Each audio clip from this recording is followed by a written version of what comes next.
Take the man out of the...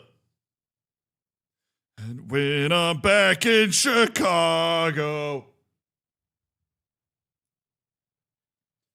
then I'll be... What's up, my dudes?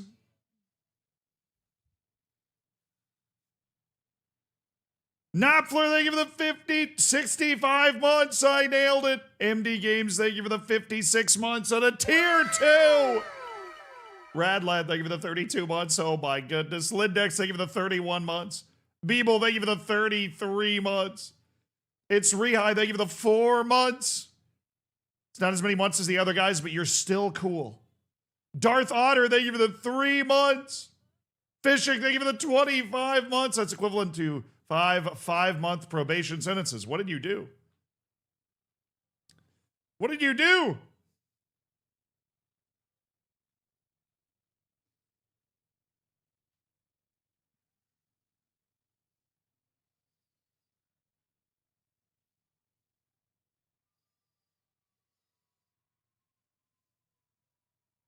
Sean, thank you for the 40 months.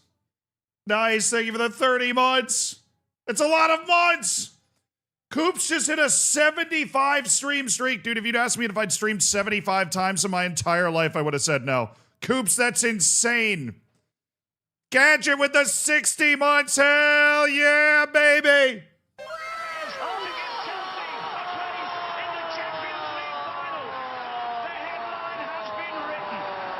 The head of the Zealand Live channel, Gadget. If you're watching a stream right now, you might be watching the stream on his channel. Westy, thank you for the 4 months. Theo with the 5 gifted subs. Theo! Thank you for gifted 5 subs, Theo. Yakue, Zigavant, Mailman, Z Nothing, Johnny Trotter. Welcome to the Hammers. Enjoy the bacon, enjoy the emotes, enjoy being part of an elite online gaming.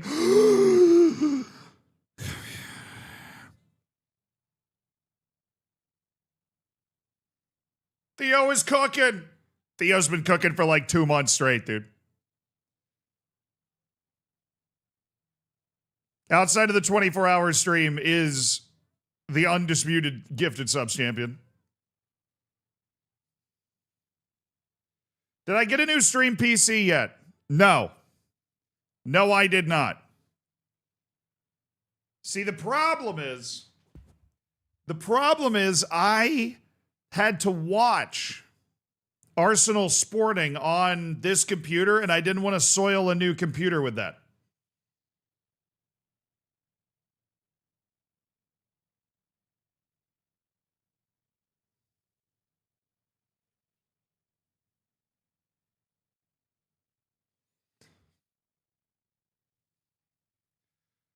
What's up, dudes? Colonel Drake, thank you for the 5 months. Thank you for the prime. Looking forward to that silver bacon next month, my dude. Chip Snack with the big 2-5. Shame about the Arsenal. You can see it coming. Like a Mack truck down a state road at midnight with the brights on. You can see it coming. Papa Beard, congrats to the 75-month streak. You can see it. You can see it coming. They're scared. You can't win scared. They're so scared. Of what? I don't even know. They've already done it so many times. They're just so scared. Do you watch baseball? Yeah, but right now I'm kind of tuned to the NBA and NHL playoffs. I do watch baseball, though. J-Lab, thank you for the 63 months. Chapter 5 of CK3 got announced today. Really? Interesting things planned for the coming year. Well, then that sounds like some interesting things that I'm going to need to check out on Crusader Kings. I freaking love Crusader Kings. Will you get your first top 3 La Liga finish this season, or will you regret the mistakes made this summer during the transfer window with the wage cap? We'll see. We will see. Seeing an American be against Arsenal is against the Second Amendment. I'm not against Arsenal. I'm not. I'm an equal opportunity offender. I make fun of everybody equally. I have no bone to pick with Arsenal. In fact, I have been approached in public by a Tottenham fan who said I was too biased towards Arsenal. He approached me in real life, IRL. He walked up to me and he was like, "You're too pro Arsenal. What's the story?" And I was like, "Really? I usually hear something else."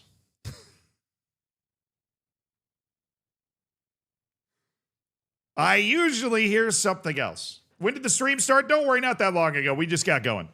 I got started a little late today. Frost, thank you for gifting 5 subs. Hell yes! Frost! With the 5 gifted. Theo threw the 5 gifted earlier. It's raining subs. Enjoy your lack of ads. Bread, Mista, Fix, Slade, Ted. Enjoy. Be sure to say thank you. If you don't say thank you, you get banned. I don't make the rules. That's just how it works. Holy Pineapple, thank you for the 13 months. Hello, Forehead King. Happy to see the streams back. I just didn't stream over the weekend like normal. Dude, the streams are so back! The streams are so back! Yes! What about Tottenham? You must at least enjoy it a bit. Yeah, it's hilarious. And then Nottingham Forest won too. So Tottenham is like, Tottenham is odds on to get relegated now. There is no way they're not odds on to get relegated, at least.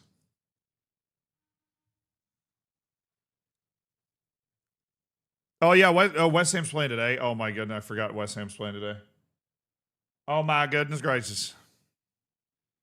West Ham plays Crystal Palace today. If West Ham wins, then it's 4, right? The gap is literally 4 points.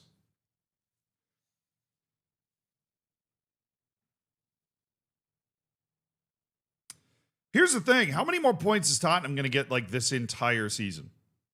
Let's say they win 2 of their last 5 games. Right, we're looking at Tottenham getting less than 40 points over the course of a season. It's not like they're even going to get unlucky if they get relegated. Like, even if they win 2 of their last 5 games, which considering they've won 7 of their first 33 is a huge unlikely move, they would still be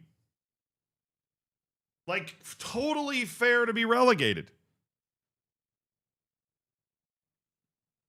Not an easy schedule. I actually haven't looked at it. Fixtures. All right, let's look at this together. What's their schedule? They have Wolves, easy. Villa away, not easy. They also have Chelsea away. Oh. They've got Leeds at home. That's a relegation 6-pointer. That's where the pressure is probably going to get, cacophonous. And their last match is at home against Everton, who's obviously been good this year. This is the one, right? This is the one. This is the one. If they do anything other than win against Wolves, I think it's over. If they do anything other than win against Wolves, it's over. Because the momentum, the sheer loss of aura, the debilitating mental effect of not being able to win that game, I think it's over. I think if they don't win at Wolves, like win convincingly, it's over.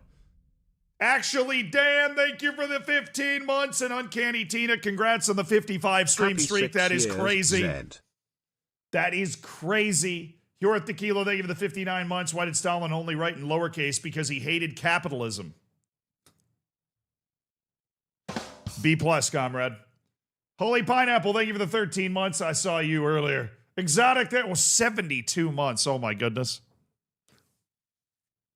Exotics, 72 months.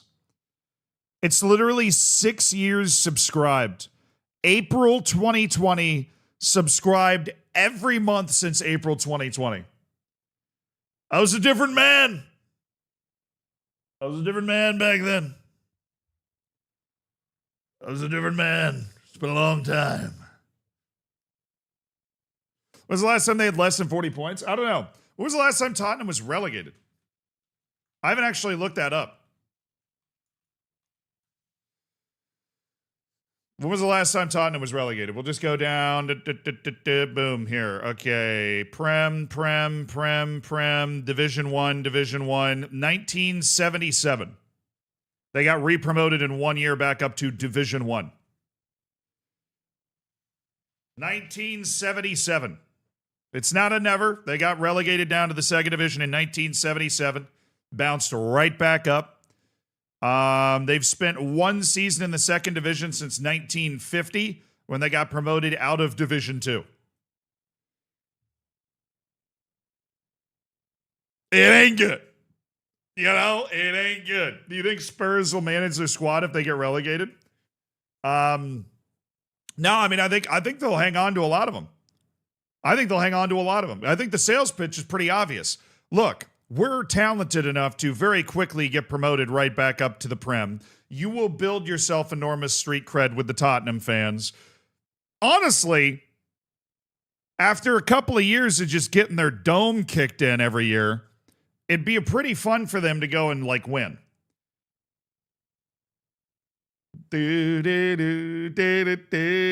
No way, bro. Most of them are gone. Now, here's the thing. This is unprecedented.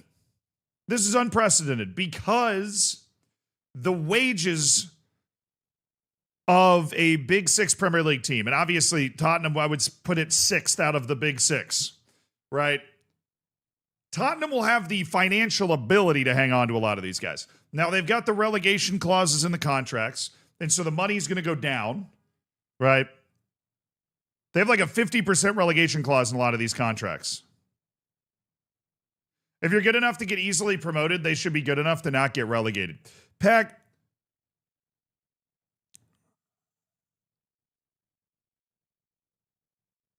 Like, let's not kid ourselves. What's happening to Tottenham is just the absolute worst case scenario of what could have possibly happened. And they're still like totally not an obvious relegation yet. They could be.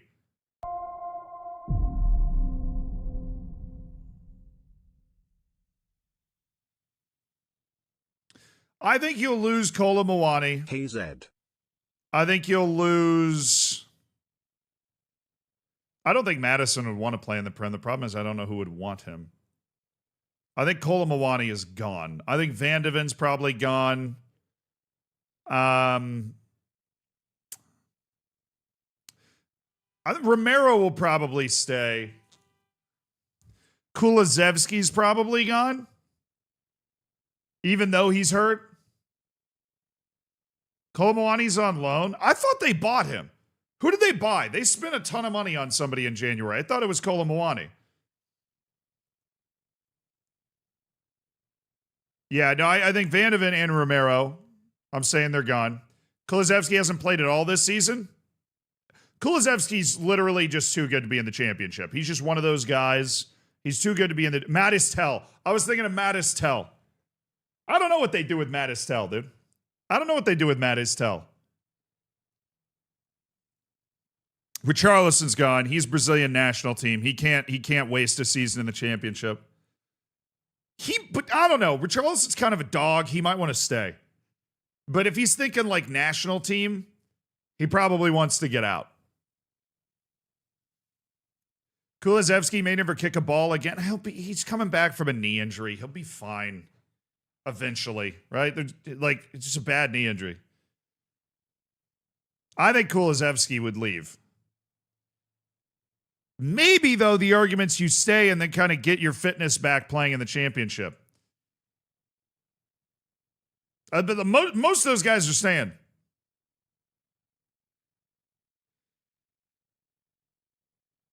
Richarlison will stay. Too much ego. Wouldn't too much ego make him leave? I just feel like Richarlison's kind of he's like for the boys. You know, he's a dog. I feel like he'd want to stay. 330 million pounds transfer debt, relegate. I don't think Spurs has 330 million pounds in transfer debt. Spurs is like, the one thing you could say about them is that financially they're in a great spot. Which means even if they have 330 million pounds of transfer debt, I feel like they've got offsetting, like, financial things that make them very okay.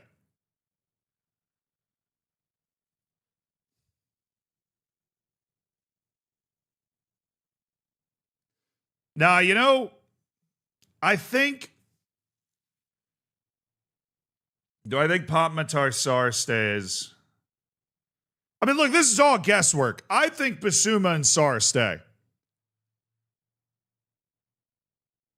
This is all guesswork. I think Basuma and Sarr stay. I think Madison stays. I don't think anybody wants him. This isn't a couple of years ago anymore. I think Richarlison's gone. I think Romero's gone. I think Vandeven's gone. I think apparently Kolomowani's loan. I was thinking of Matt Eastel. I think Matt Eastel probably would want to leave. I don't think in any world that guy wants to play in the championship. I think Bentancur might stay. It's a fun game to play, though. Basuma's gone. He's in the last year. Oh, I didn't know he was in the last year of his contract. Yeah, he's gone. He's out of there. Bergvall off to Real. I don't know. But I think anybody fooling them, like if Tottenham could keep half of their starting 11, they're by far the best team in the championship. If Tottenham could keep, if they can keep, hold on. We're dropping some frames through the network. The camera's choppy. I see it. I see it. Let's see if it corrects in a second. Just let the face cam exist, man. Just let it exist. Oh,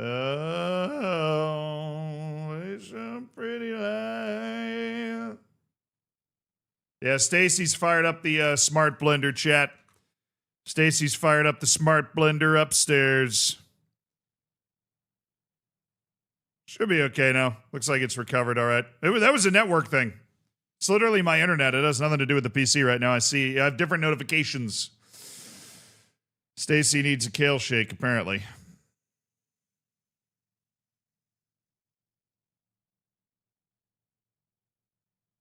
Why'd Sverre Alseth Nippon get loaned to Tottenham? No, I mean, look, Tottenham's contracts are negotiated in a way Tottenham's not going to be in financial trouble. If a team like Everton got relegated when they were hanging over the cliff a couple years ago, they would have been in serious trouble. They would have been in serious trouble. But they're not there anymore.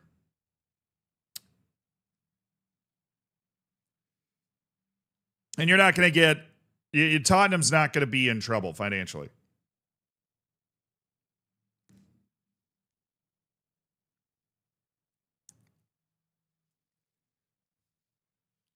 I think we should stream in 15 FPS all the time. It reminds me of early Twitch. Glad I could help.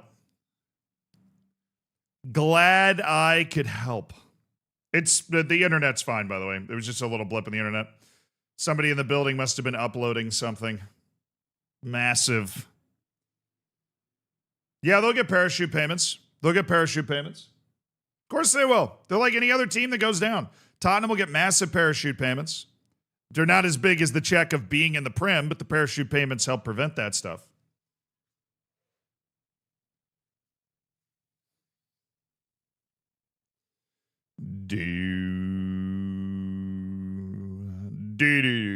They have to bounce right back up. Well, yeah, I mean, I think they have to bounce right back up for a lot of reasons. If for some reason Tottenham doesn't get promoted right away, I think Tottenham will get promoted back right away. I think they'll get promoted back right away. I'd be very surprised if they didn't. Very surprised.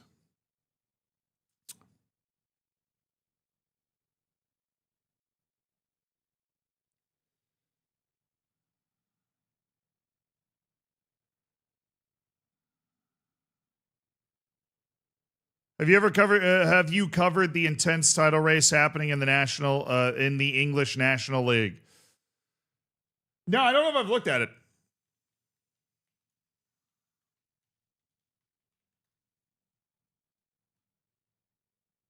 Oh, I heard about this. That you could possibly get 108 points in a season and still not be automatically promoted.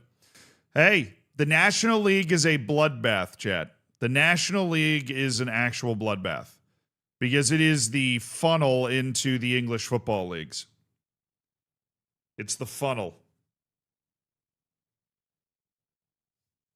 They play each other on the last day?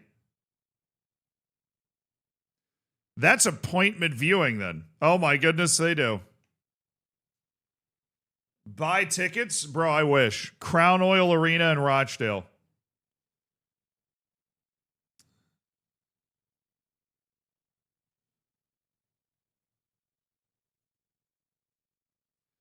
Wow.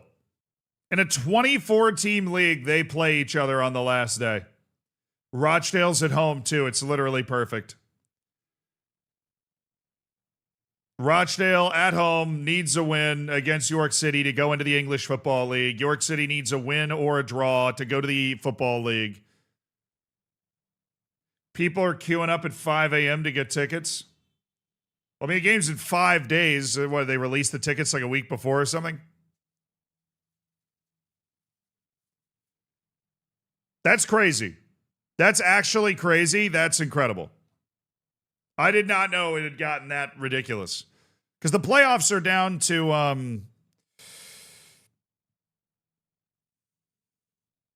I think down to 6. So there's also a little race for the playoff spots. I think. I'm not sure. Let me. Down to 7. Oh, never mind. There's a pretty clear cutoff. Fair play, gentlemen. Fair play. Morecambe's going down. Damn, the Shrimps. The Shrimps.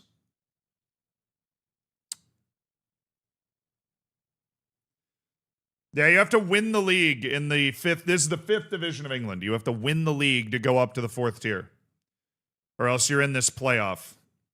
All stuff that I've known from Football Manager. Check the championship. Well, I mean, Coventry's already through. Coventry's going up to the Prem, which congratulations to them. Congratulations to my dog, Haji Wright. You know? My absolute boy.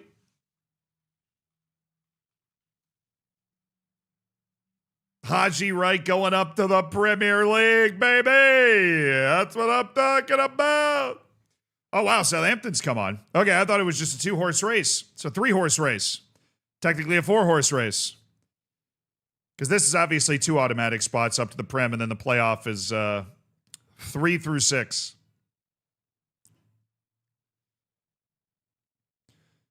The fighting Ed Sheerans there of Ipswich Town. The points are low, dude. 86 with 3 matches to go, clinches.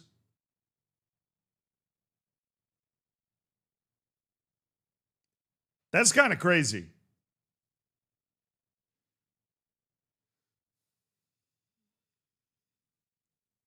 That's definitely low from where we've kind of been at, I feel like, the last couple of years. But you know what?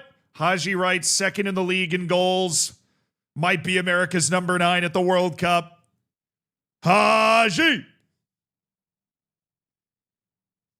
Scroll down to the relegation zone. Well, yeah, Sheffield Wednesday got the big point deduction. They've been there all year. I knew that was happening. I knew Leicester City was a part of it. I guess you're just looking at Portsmouth, Charlton, West Brom, and Blackburn are competing for the last spot. That is close. The early 2000s in me wants Portsmouth to continue to rise. I feel bad for Oxford, too. Can they get to 0 points? Yeah, I mean, dude, I don't know if I'd clocked, like, obviously looking at the table and everything, be like, oh, they're just terrible. I don't know if I'd clocked that they'd only won 1 game all year. That's pretty bad. They've played 43 games.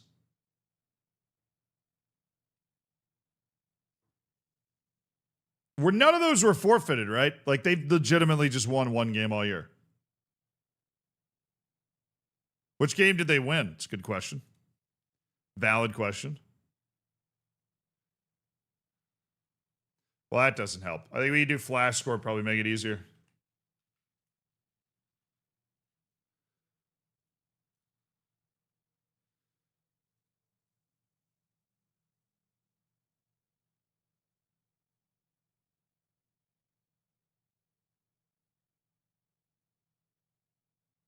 Portsmouth, September 20th.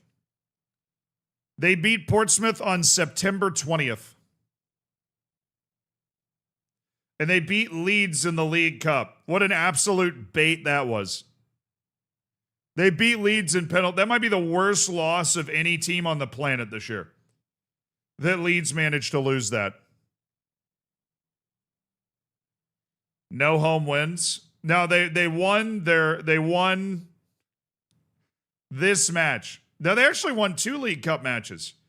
They won at Bolton and they won at home against Leeds in penalties.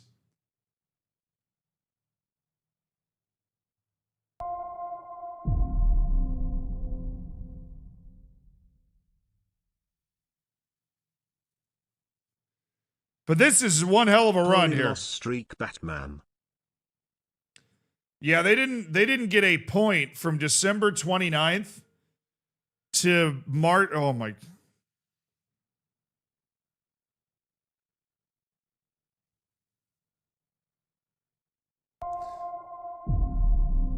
They didn't get a point for like 3 months.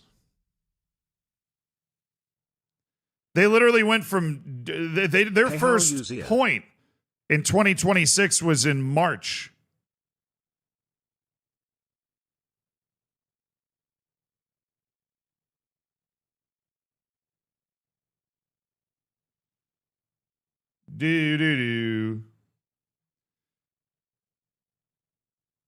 How did they get knocked out of the League Cup? Oh my, they lost to Grimsby. So they beat Leeds and then lost at home to Grimsby, who is below them in the leagues. This is just rough. This is just rough, man. Ebez, thank you for the 8 months. Big Wang Boys, thank you for the 3 months. Super Sonin, thank you for the 2 years.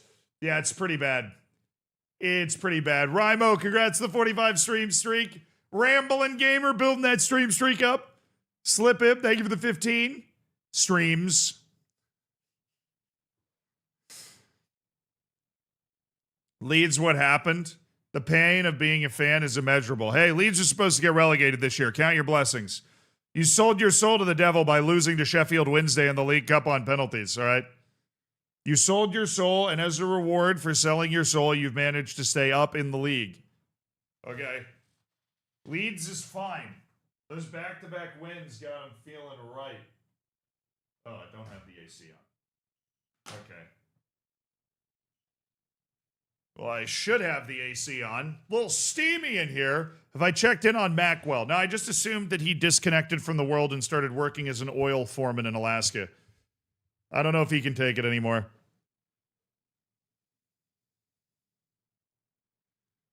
Make it work. Goodbye, Tottenham. Yep. Oh, hey, look, West Ham wins today. There's 5 matches left, and Tottenham is 4 points into the relegation zone. We could be seeing a Tottenham Great Escape narrative develop. A Tottenham Great Escape narrative. Shout out to Burnley and Wolves for creating zero drama at all. Really love the way that, you know, the Prem has been able to produce teams that just go out there and lose. I love that. You know, no bones about it. We're here to lose games. Malia, on the other hand, is here to win, baby. We are in 4th right now, behind Real Madrid, Barcelona, and Athletic Club. Tied with Mallorca, who's had a very good run in this save and is like a very solid European contending team right now. Atletico Madrid off to a bit of a slow start. Jiminy Crickets, Batman! I wonder if anyone made a bet on Tottenham getting relegated before the season started, like that guy who won a lot from Leicester winning the Prem. I am sure. I mean, you forget Tottenham finished like 17th last year. So that bet probably didn't have nearly as good of odds as you would think that it would. You know what I mean? Sickwell, thank you for the 2 months. Quicksoul, thank you for the 3 months. Enjoy your bacon, enjoy your emotes, enjoy your lack of ads for another month. Probably all Arsenal fans. I think FM Fantasy recently got an update. Oh, sick. Yeah. No, we'll do fantasy today. We're totally doing fantasy today. I'm gonna reset the session. We only played like 2 or 3 games on that last session. Shout out to Orion Atlas, who picked up the win, by the way. It was a beautiful performance captaining Alejandro Pargueñas to carry him to victory. Orion. Oh, you're here. Nice. Orion Atlas with the dub. Well done. Outstanding work. Oh, I got to sign in. You guys going to be trying to log into my damn fantasy account? Ridiculous, man. Ridiculous. All right, I'm resetting the session. I need to get a screenshot pasted now of the squad so that we can get our fantasy up today. So you guys can sign up for a little fantasy football. Yeah!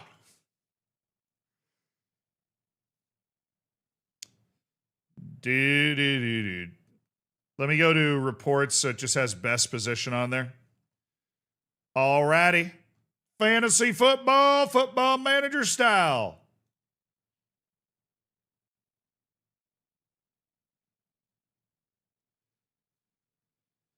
All right. We'll get all the players entered, and then I'm going to open up the fantasy football moderators, mods. If we wouldn't mind posting that on both YouTube and Twitch. The link, once we have this all set up, that would be sensational. Duran, Gerardo, Mbambo, Pargueñas, Bongani, Van Rooyen, Miguel Rubio, Sarai, Sessa, Salvatore Roman, Pedro Lopez.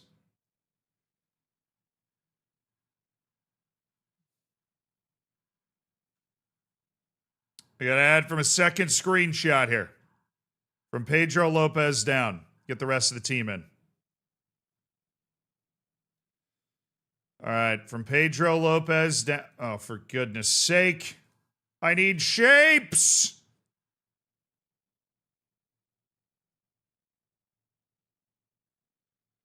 Yuri Urbanic is down there. I'm also just going to get rid of Emil Vitboy so I don't have to delete him later. All right, those are the guys that are left. Nice. Add from second screenshot. Paste the second screenshot. And we'll get our fantasy football ready to go. Yuri Urbanic's a forward. Panagiotidis is a forward. Yanez is a forward. And Mazi Buko's a midfielder. All right, double, quadruple check. What are we seeing here, gentlemen? Lads and ladettes. Looks okay to me. Looks just about right to me. Yeah, the code's not ready yet.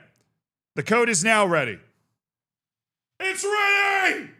Sign up for fantasy football. Code FM43DC8H. You've got a chance to win the undying love and affection of every single person here for being smarter than everybody else. All you have to do is play fantasy football today.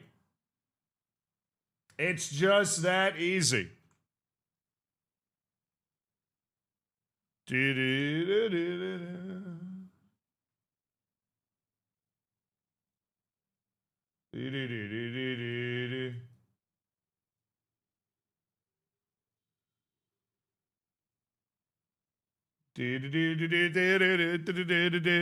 you go over current injuries? Yes. Theodore Pizarro, who is not listed, has a torn ACL. Everybody else is fit. We do have one of our goalkeepers with a torn ACL. Everybody else is fit. A praying mantis asks another. It's part of the process. Who do we pray to? Depends on the religion. There are different religions. Of course we are in sects.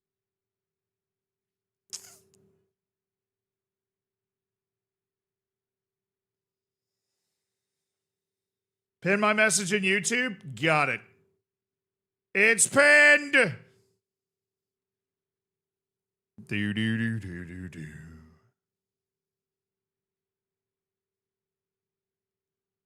Vitboy's unregistered. Yeah, we needed to make room in the wage budget to fit under our government-mandated salary cap. Big Brother never leaves us alone, dude. It's crazy. Freaking Big Brother. The Swedish Allsvenskan is back. Do you think Mjällby can retain the title? Probably not, if history's any indication. But I'm really happy to see them in Europe next year. Mjällby's going to get a shot at Champions League stage. That's going to be fun. Code.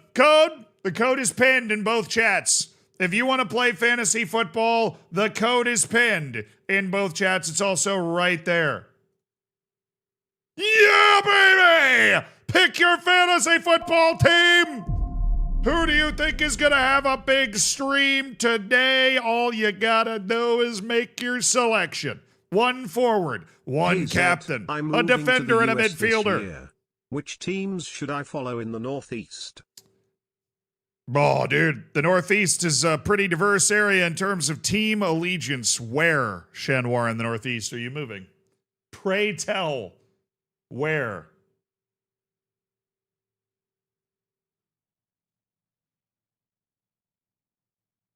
Vermont. There is a USL team called the Vermont Green that won the 3rd Division US Championship last year. If you want to follow a soccer football team, the Vermont Green sound like the team for you. You have an actual championship 3rd Division US club right where you're headed. We have another Vermont Green season ticket holder in the chat right now.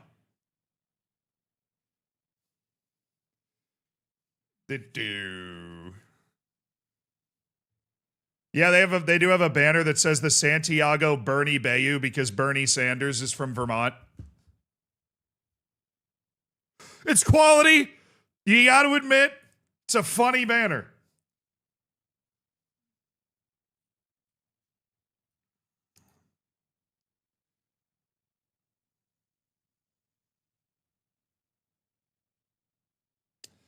It's quality. It's just quality. It's quality banter. It's not as good as El Trafico. All right, chat, get all of your fantasy picks in. Get all of your fantasy picks in. Pick the best fantasy team possible. We got, what, 2 days? We might as well get up to the actual match here. What are we doing? What are you doing? Might as well get up to the actual match. I'm just sitting here, twiddling my damn thumbs all over the place. Interaction. Praise. Praise. Training and development. Nice work, buddy.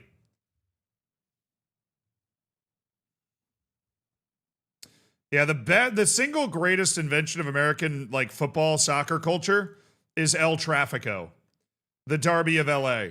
It's the best name for anything ever. Get your fantasy FM team in. You have a limited amount of time before that option is deprived from you forever.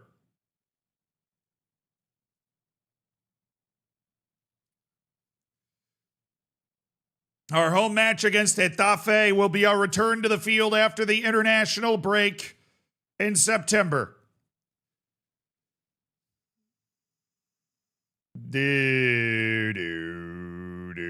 Session code is linked in both chats. It should be pinned in both chats.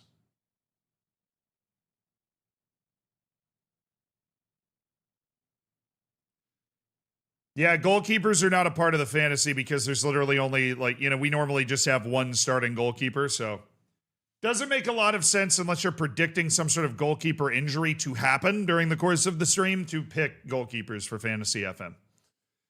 Does not make a lot of sense. Oh my goodness, we have an intermediary offer for Marcin Zabrowski. Things I did not think were going to be possible. Intermediary offers for Marcin Zabrowski. That's ridiculous. Franquinho!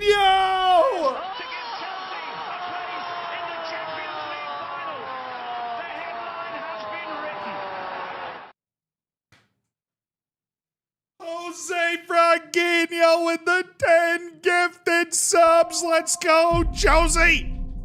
Thank you for making 10 people's days. Pierre Melaudi. Cobite, Person Per, Ethos, Jervina, not Tom Carter. Suspiciously sounds like something Tom Carter would say. Pixel, Willie B, and Matt Tinnels. Enjoy the bacon, enjoy the emotes. Be sure to say thank you to Jose Fraguinho. Enjoy your lack of ads. And Jose, thank you for supporting the stream with kindness. Yeah, I saw some Willie in there. Spacer Jams, thank you for the 47 months as well. I saw, there was a Willie in there. Willie B FM. I don't know, Willie.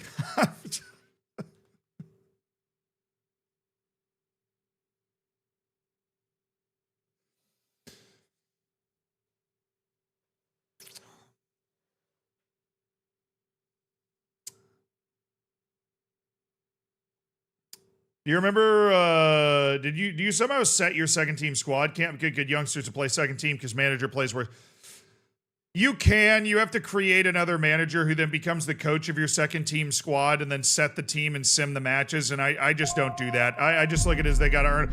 Yo! Jose Fraguinho's going off! Somebody hold him back! Jose Fraguinho is popping off. If you got a gifted sub, be sure to say thank you. Enjoy your lack of ads. Jose Fraguinho, thank you for 12 more gifted subs for a grand total of 22 in no time flat. One of our favorite chat memers has become a sugar daddy for 22 new members of the Hammers. Welcome to an elite online gaming community. Fantasy is still open, chat. Fantasy is still open. That's your code. It's linked in both chats as well. Get in on Fantasy so you've got something to be emotionally invested in for the rest of the day. Knopfler, thank you for gifting us straight as well to NNS. Enjoy the bacon. Enjoy the emotes. Also, shout out to Poyo, or Polo, Deshi, Irel, Unicorn, Other Company, Tyler Rhodes, Forge, Con Air, Mongus, Rosalind, Chaos, Done Care. Enjoy your bacon, enjoy your emotes. Be sure to say thank you. We'll be keep track of every one of you. If you don't say thank you, you get banned. That's just how it works. Those are actually Twitch's rules. All right, chat, you have until I load into this game to get your fantasy lineup submitted for the day it locks. Once the first game starts, let's pick our lineup and jam out some sick beats. Sorry, YouTube. You can bob your head anyways.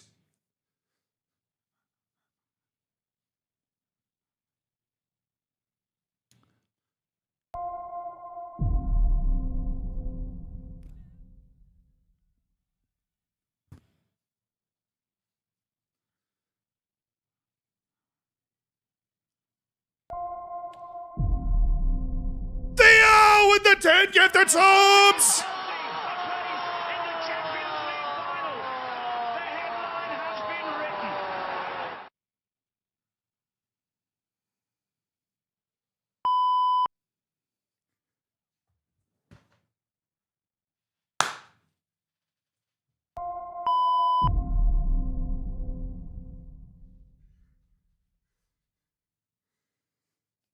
I missed that one. So close. Nice.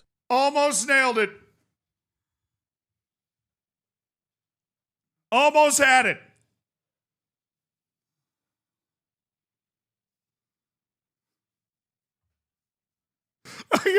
Like, oh, let's jam out and set the lineup. I'm just not even paying attention to the lineup.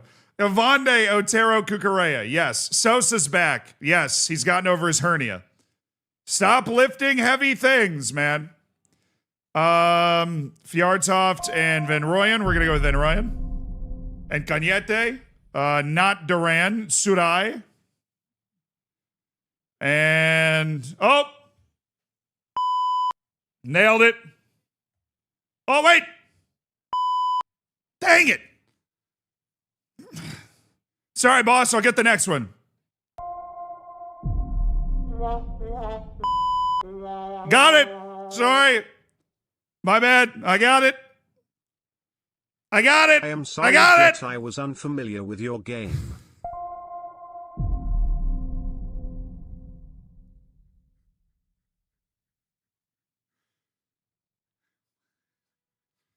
Thank you for the 23 months, dude. I appreciate it. Closing in on the 2 years. Fraguinho! Dude! Theo with the 10 gifted. Jose Fraguinho with the 10 gifted. It's popping off in here. If you got a gifted sub, be sure to say thank you at any point from Theo or Jose Fraguinho. Frogino, thank you for the 32 gifted subs. Theo threw down 12 more. He just threw down 2 more on top of that. Enjoy the bacon, enjoy the emotes, and thank you both, you guys, for supporting the streams, for sharing the kindness. No ads for anybody.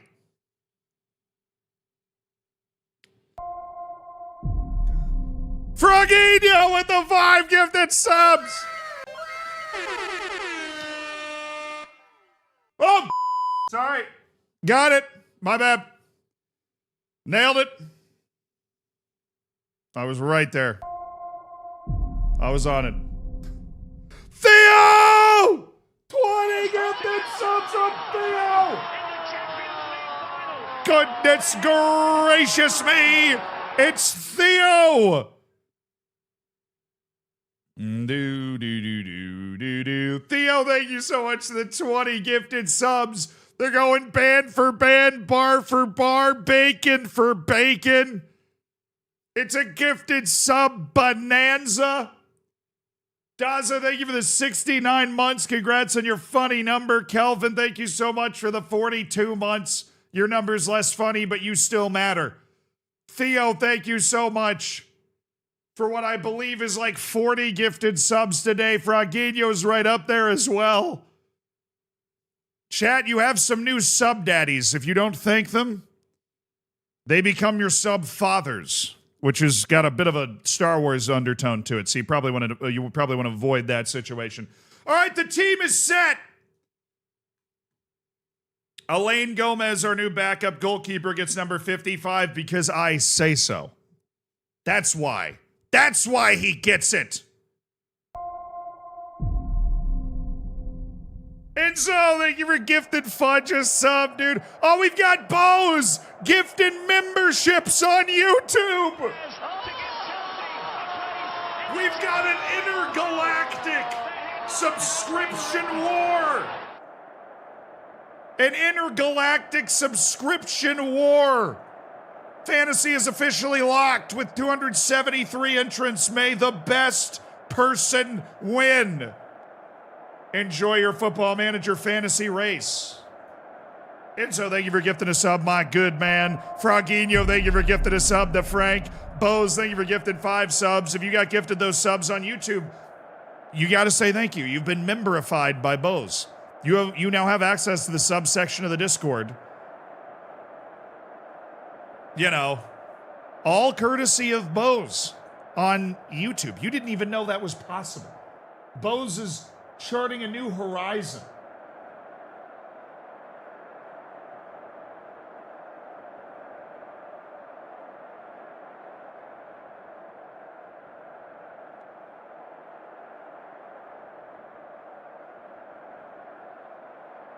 It's like me, oh Lord.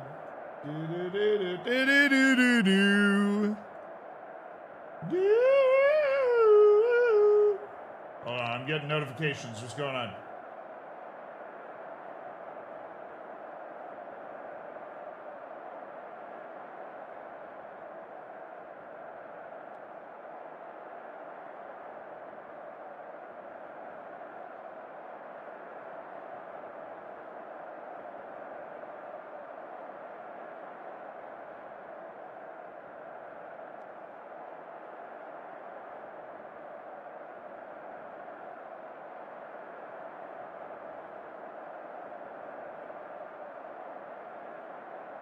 Brazil, hey? Okay, here we go. Show the world you've got what it takes. I don't know, man. It's just a La Liga match against Getafe. I don't think this is life or death. Just kidding. It is. All right. Yeah. It is. It is life or death.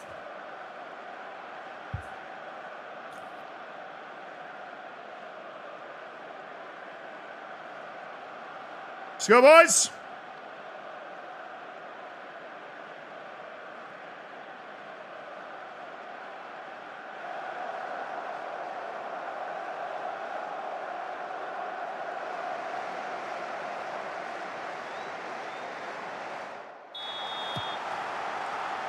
Here we go.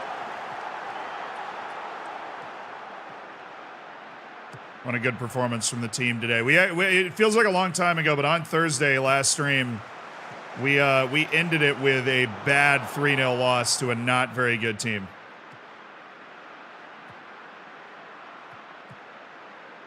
Would love to get off on the right foot today after 22 days off with the international break. Oh, are we on? Oh my goodness. Oh, we are.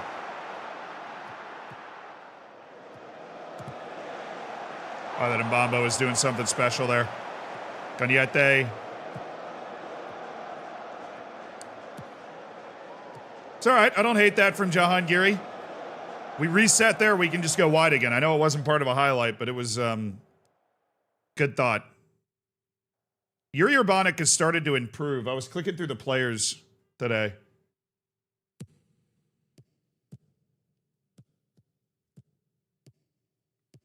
I was clicking through the players and yeah, we take it. Sniper. It's only an airsoft gun, chat. He'll be fine in a couple of minutes.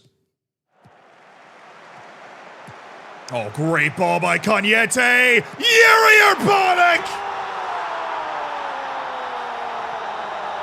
That's how you start the stream, baby. That's how you start it. Sarai dropping in, helping recycle the ball. Just giving Cagnette too much space. He just floats a dangerous one into the space. Urbanic's there first. Keeper thinks he can get there. Yuri Urbanic wins the race. La Bamba.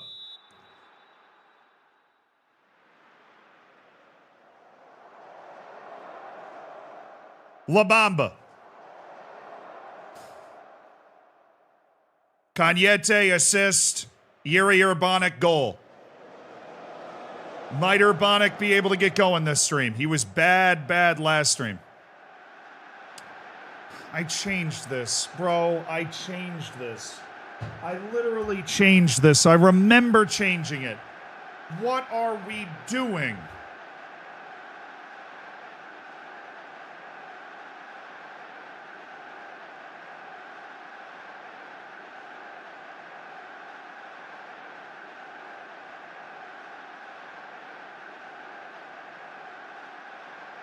No, Ruben Hirado is not taking corners. I think I have a set piece setting that's causing problems. That's my best guess. Ruben Hirado is not taking corners. Yuri Urbanic is taking that corner. This is the last time I'm seeing Ruben Hirado take this. Change the taker. On the left side, it's already a different taker anyways. That was actually a pretty good delivery and probably should have been a goal. But that is beside the point. Well, he's already kind of injured. This is the same guy who blew a tire the last time he tried to do something. Keep! We also, if you remember our stream last time, we're really struggling at the goalkeeper position because we had two huge injuries. Oh, my goodness. Oh, Lavonde, what the...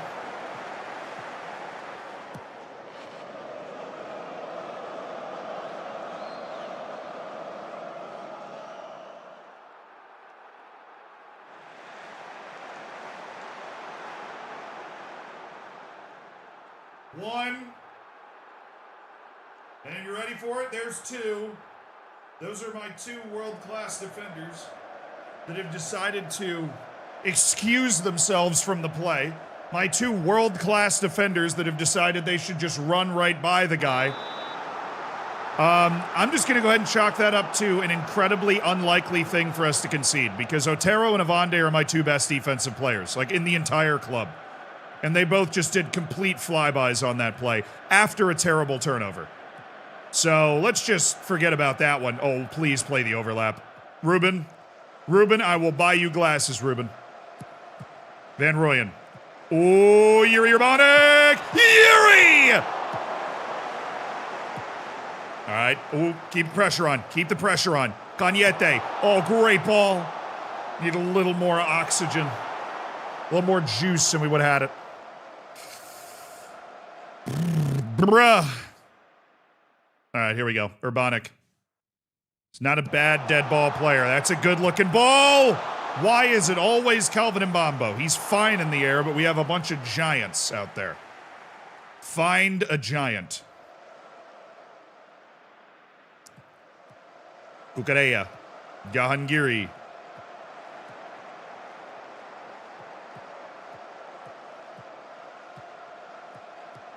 Again! This century, Danny.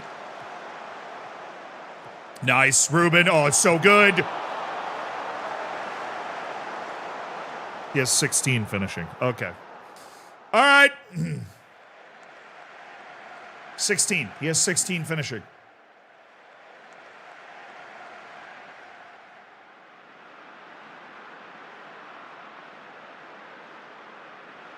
Mbambo. Otero! Finally, the set piece comes good, and Udi Malia has the lead through the 19-year-old Sergio Otero. The big man from Calvin Mbambo. Oh, it's a cheeky delivery. Sergio Otero domineering.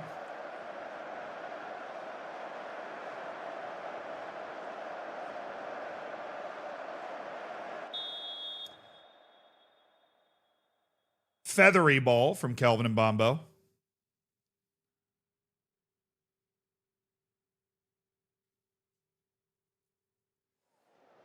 All right. We've created loads. The scoreboard reflects that. We've been all over them.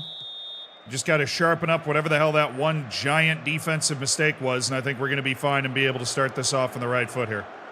We are completely all over them after that 22-day break to get the chakras aligned and get our starting goalkeeper back. All right, Vivande, Van Rooyen, Sudai. Ooh, shake and bake. I like it. Hirado, Yuri Urbanic. Ooh, they're backing off. Oh my goodness, Hirado on the angle. He's got nobody to pass to. Good decision. Oh, Van Rooyen, gotta be. Oh, yeah.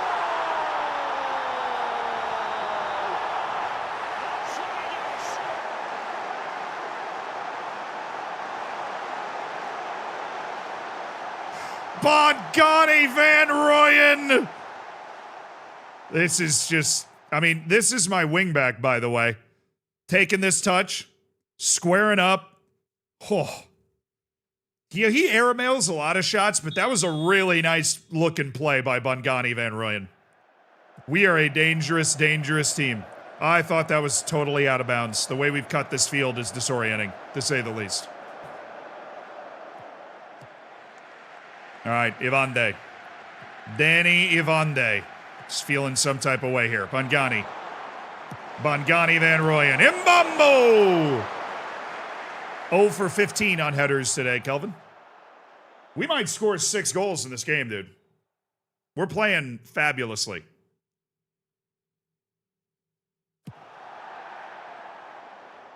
Nice, Sarai. Ruben Hirado.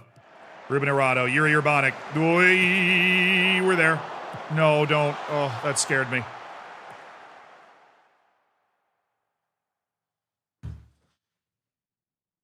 What are we doing? Fouled the hell out of him. I cleaned my vacuum Ooh, good cleaner. ball. Now By I am the Mbambo. vacuum cleaner. Yeah. this Bongani joke Van will Rooyen. never die. Mbambo again. 0 for 16. Frogino, thank you for the $5 donation. It did not pop up in my feed. Hold on.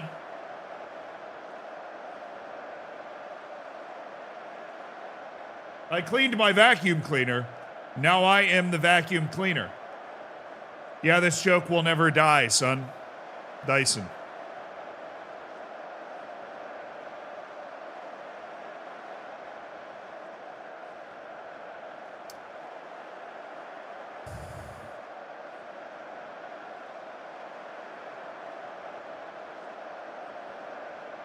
It's an F.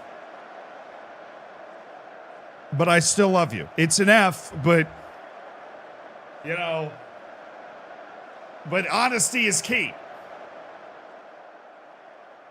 It's stern but fair. Graham, thank you for the 11 months.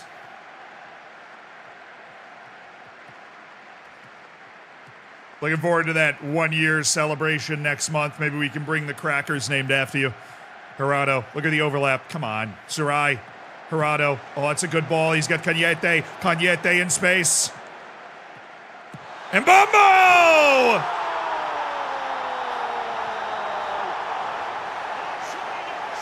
Oh, they've run away with it now. UD Malia at the Tingus Pingus Park, the TPP in North Africa.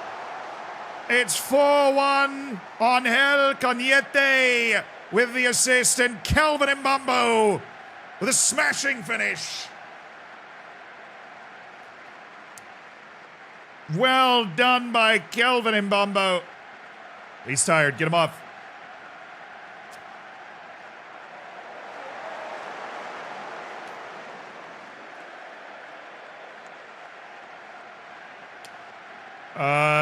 John Geary, get him off for Sessa.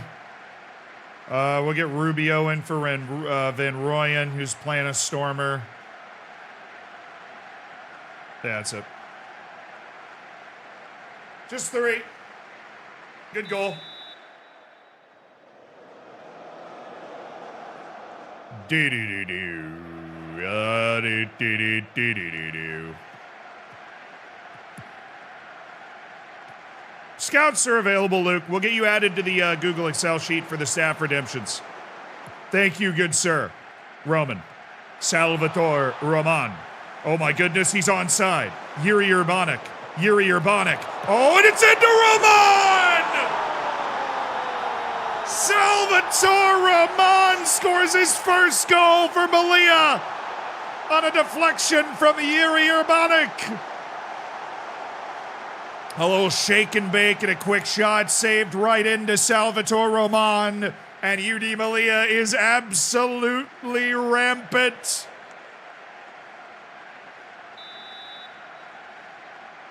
Reports of our demise greatly exaggerated. They've simply been flattened in this second half. Salvatore Roman off the bench with a goal. Give me Cucurella. Where's Jaime? Go. Gotta get you minutes.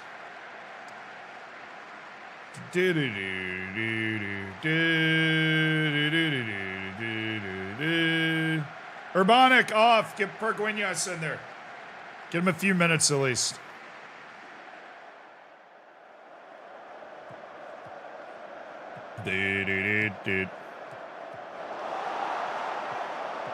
Center back with 2 passings on overlap. Hey, he's got 11 crossing. Can't pass it to the guy next to him, but he can cross. Roman. Oh, Salvatore!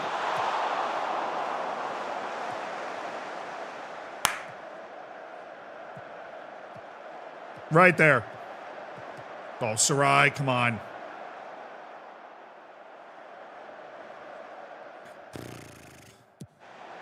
On that. Easy. Ruben Gerardo, who's working on getting his sharpness up, which is why we left him out there. What a way to start. Keep him moving. Otero. Jaime Gutierrez, who has 2 passing. Kind of terrifying every time he passes it. Pargueñas looked off. He was off. Love the attempt, though. Love that. I have not seen more power on a straight line outside the foot shot in my life.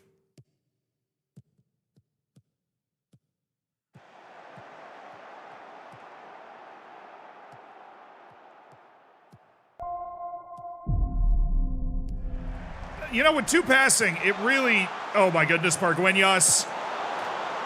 We should be up 7-1 right now, dude. 59 months. We should be giving Brazil PTSD right now. To get better and to hit the magical 69 months spent with Zealand.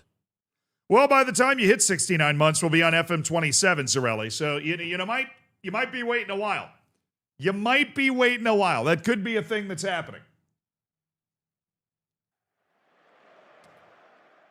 What kind of save are you playing? We're playing with a team from North Africa that plays in the Spanish league system, and we're trying to win the Champions League from Africa. It's quite fun. That did not work. That was a bad delivery. Sarai. Ooh, baby. Oh, what a play! Pargueñas with 1 for the road, and it's 6-1. Why is Gerardo taking it again?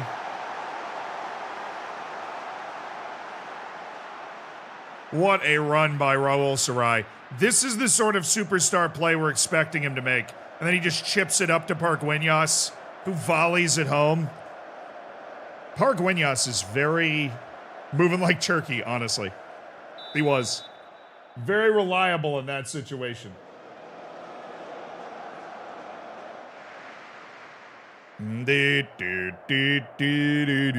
Well done, gentlemen. 6-1. 6-1. Holy smokes.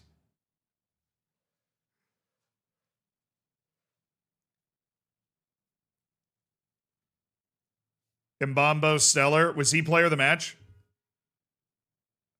That was a sneaky player of the match award for Mbambo if he got it. He was. All right, let's get our fantasy points uploaded. A lot of fantasy points to go around after them. After a match like that, a lot of fantasy points to go around.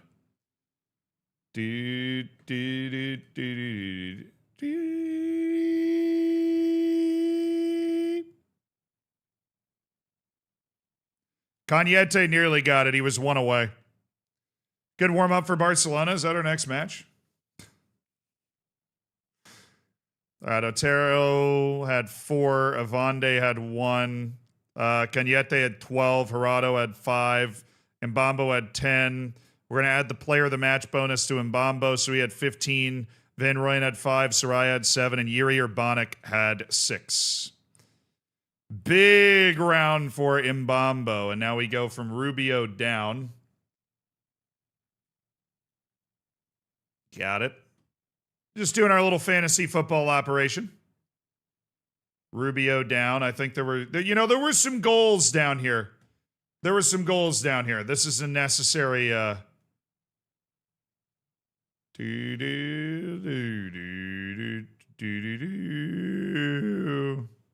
Let's make sure the table's reacting all right.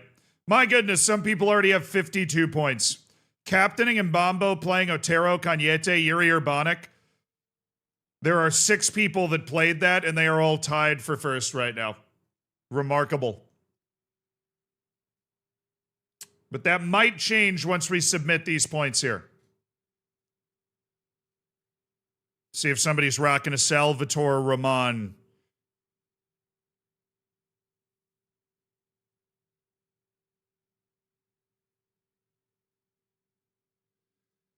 Roman got 7. Pargueñas got 6. We check the table. Oh, it's very close. It's very close. Oh, if you had Pargueñas at striker, you're also in this.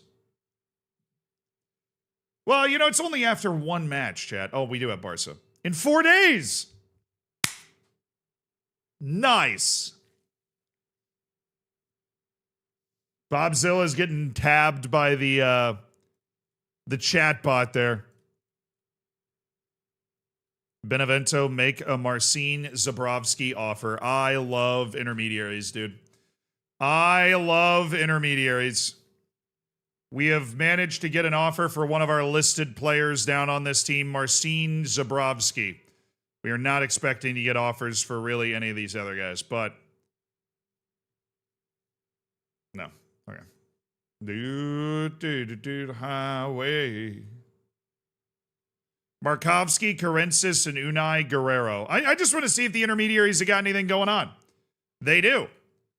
We've got a little intermediary offer for Unai Guerrero. What about Bobby Markovsky? That would be the unbelievable one.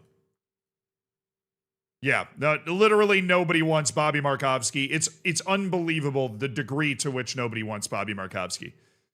Arguably the most unwanted individual ever seen.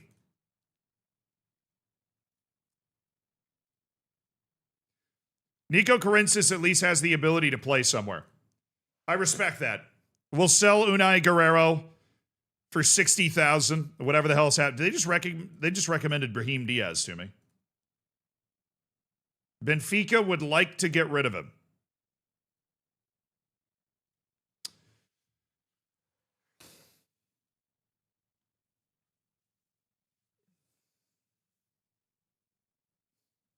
He really isn't playing at Benfica at all.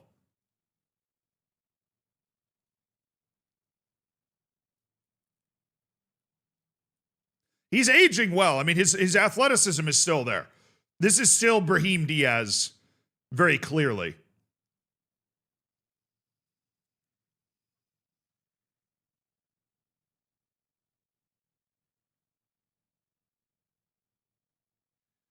Yeah, his wage is high. I'm looking end of contract where maybe he'd be willing to take less wage. I mean, that's 20-something% of the entire wage budget that I'm able to spend on the league. Look, it's just, we move him to the yes list. They're shopping him, we'll move him to the yes list.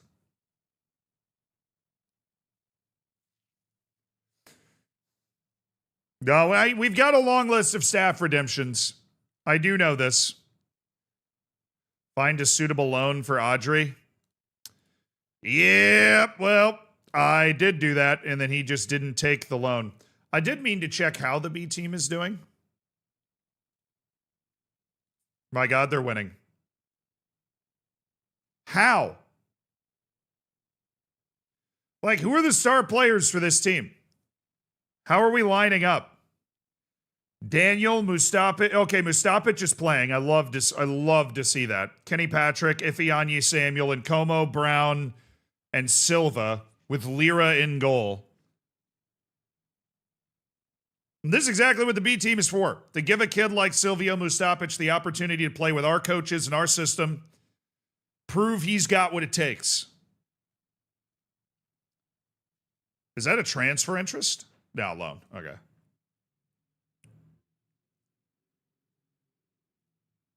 My goodness.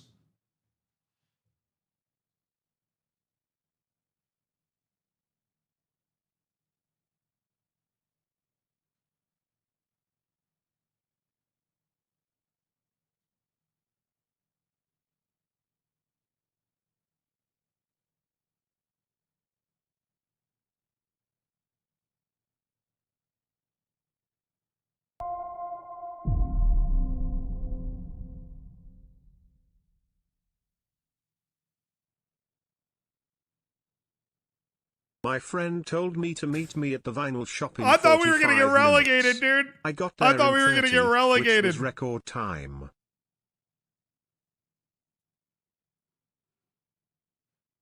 C plus, Zapdos. It was a solid one. Thank you for the 20 months on the Prime, my dude. Horio, thank you for the 13 months. Your meager rage bait attempt by describing Evader and Choctero as world class didn't go unnoticed. That's rage bait, Horio. I believe in my guys. Bro, I legitimately thought our B team might get relegated this year. The fact that we're producing this is kind of ridiculous. I mean, we've got 17-year-old Leonardo Silva playing in the back line right now. That guy is just not physically ready. That's what I want to see. I want to see Tobogo and Como adding a physical element to his game. Because if he can add a physical element to his game, like if he can become a 16 pace type guy, there's a first team spot for Tobogo and Como. For sure. And he's only 19. Ifeanyi Samuel. Pablo Revert. Kenneth Gonzalez, his determination is going up. We love to see that. Santiago Carrasco, who continues to be a demon for the B team. Silvio Mustapic. Daniel.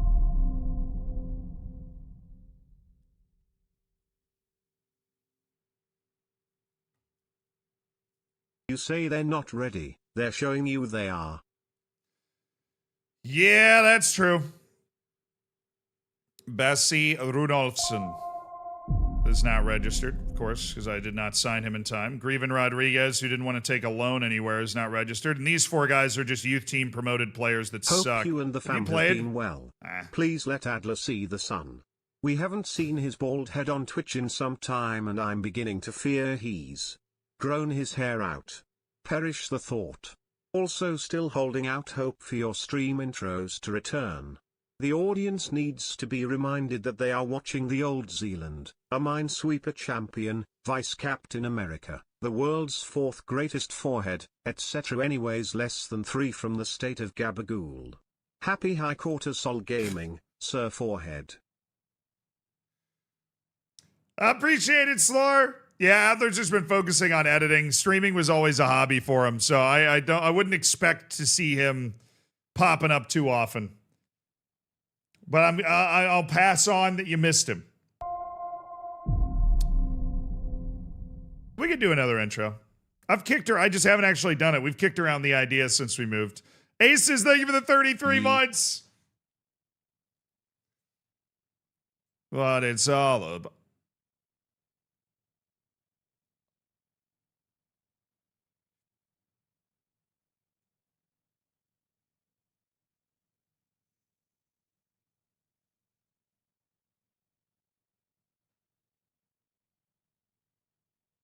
You doing any drafts soon? You can't on FM26. It's called the anti-fun provision that they live by. You cannot you cannot do any drafts on FM26. They will, I'm sure they will add it at some point, maybe FM27. I hope they do. We had a lot of fun with the league, but we literally can't do another one until they do add it. Barcelona tomorrow. What do I think of Gen ZZ? I don't know. I think anybody trying to create massive generational divides is insane. I think the one big difference is that I didn't. Hold on, I didn't have a cell phone until like high school. I got some little cousins and stuff that they get their phone. They're on the internet at like 6 or 7 years old. I didn't do that on purpose. I'm sorry, but that's legitimately the age, and it's just pretty wild to me. I feel like relative to all of the other people in the world, I'm very fluent with technology and media and the internet and everything. I feel like Gen Z is just going to be even more, right?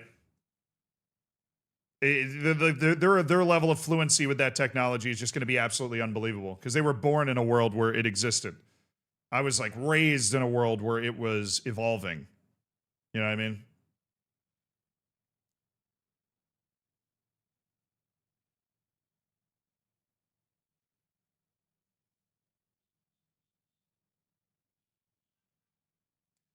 Medical car, thank you for the 50 months.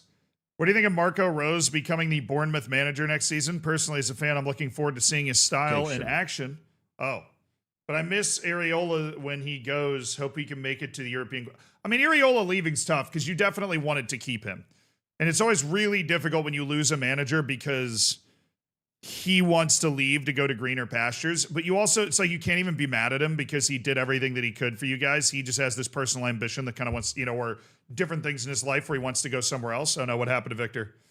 That's a pretty bad moderate calf strain, Victor. Oh, let's check our U19s. Let's check U19 development. See if we can get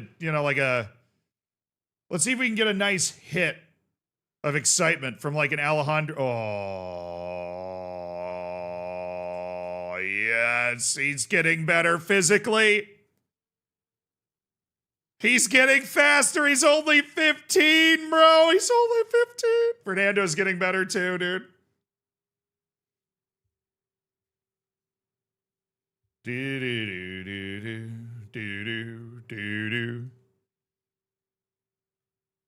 What about Alexi Gallardo? Honestly, even the 4-star guys at this point are worth tracking for potential like full first team involvement. Ivan Marcos.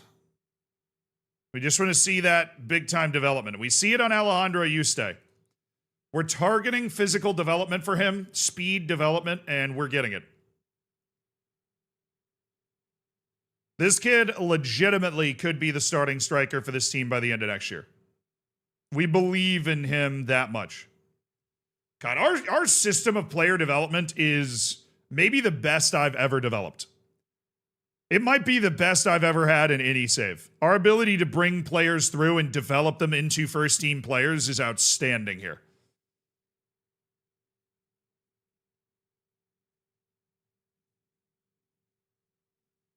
All right, Avande Otero Cucurella. Bing, bang, bong. Ruben Sosa in goal, right? This is Barcelona, so we do not want to rotate at all. We want to play the absolute very best team we can get on the field, which is this collection of players we have on the field right now. Are we at home? Where are we playing these guys? Where are we playing these guys?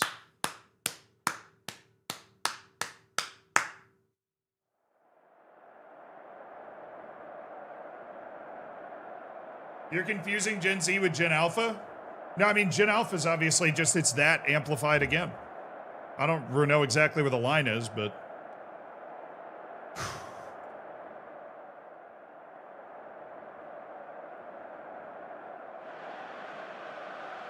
On the road against Barcelona. It's two of the best teams in La Liga in the early part of the season.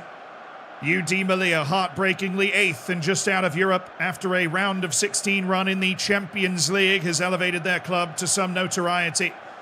The North Africans are in a cathedral of the game tonight against Barcelona.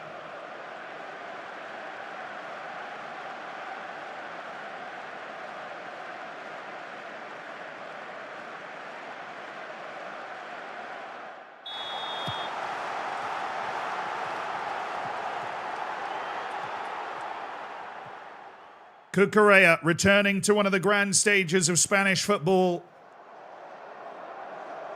This time in a UD Melilla shirt.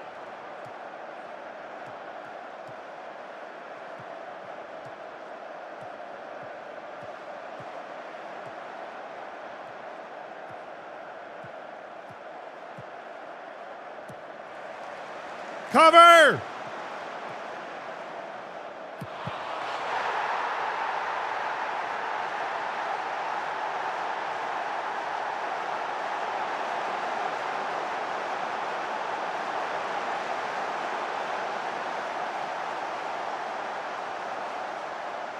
That's a tough, deep run. That's very difficult, deep run.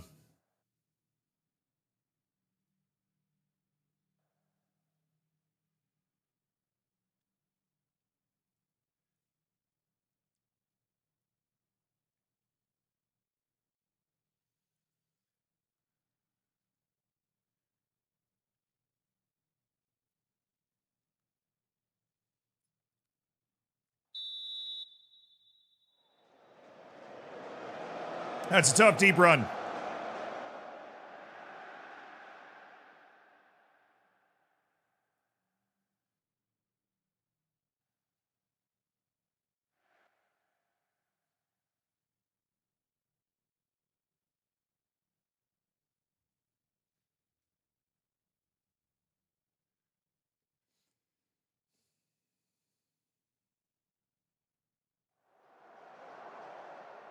Oh, come on.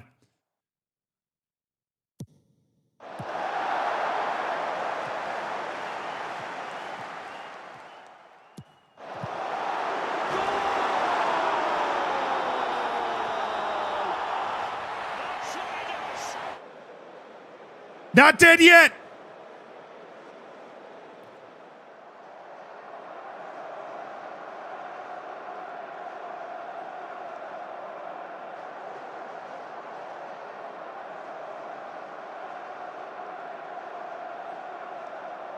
How is that not Mbambo's goal? Koundé literally tried to clear it off Mbambo, but they're just going to give it as an own goal against Jules Koundé. No, they gave it to Mbambo. All right. They gave it to Mbambo. It is a Kelvin Mbambo goal. He just throws himself at the ball, blocks the clearance. That is a captain's goal by Kelvin Mbambo. They gave it to Mbambo.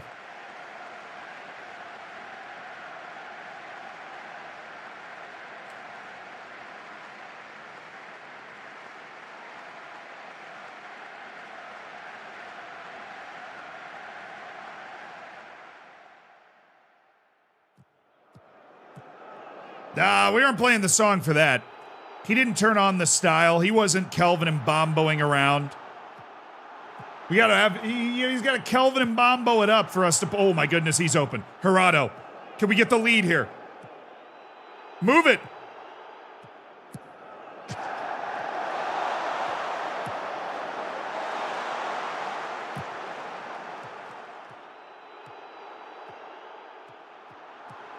Oh, I thought that was going to be Mbamba one-on-one.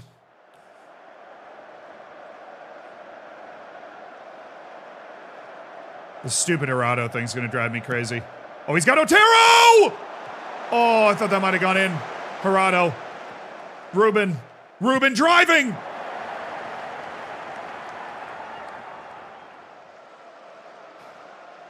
Wow, we've been the better team. Oh my goodness, what a chance. Yuri Urbanic playing it short. I hate it. I love it!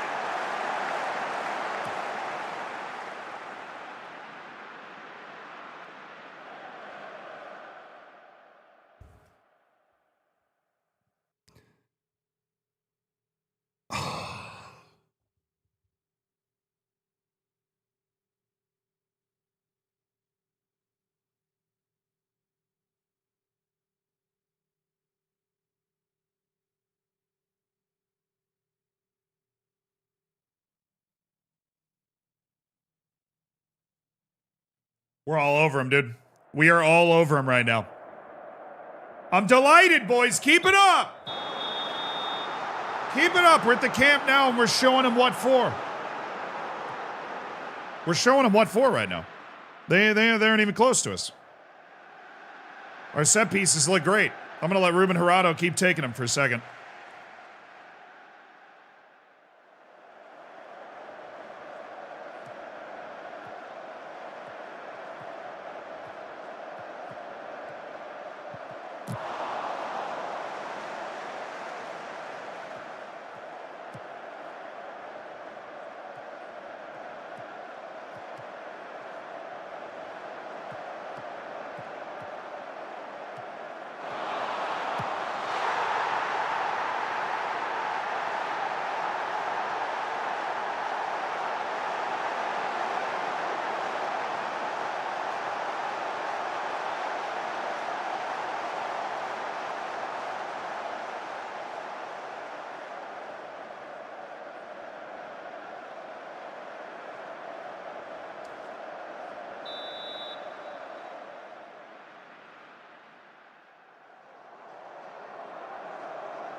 What the hell was that, man? Just the swift 1-2 to the jaw. Otero just getting absolutely eviscerated on that run. And then Pedri, we didn't get to him fast enough, but just... All right. Oh, they're a little exposed here. He's off. He's off. I can see it from where I'm standing. A continent away, I can see that he's offside.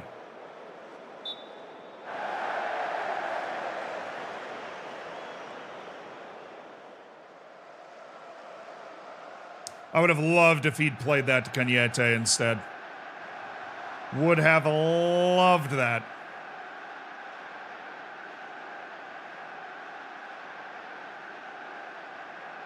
Sessa, Duran. Cañete out. Don't really have a left back sub.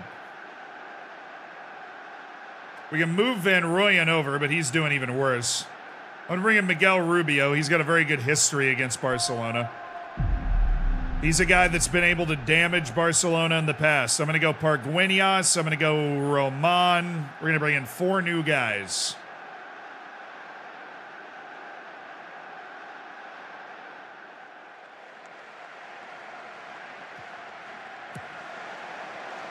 Oh, good step by Bongani Van Rooyen. Sarai. Jurado's there. Oh, good ball. A little too close.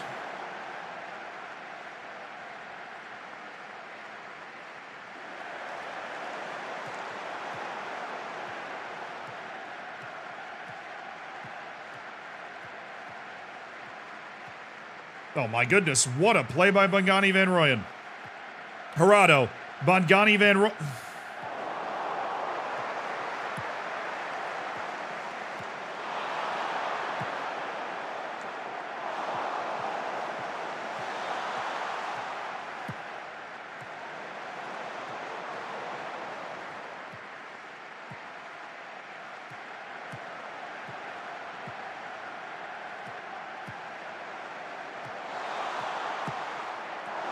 Good save, and it was offside.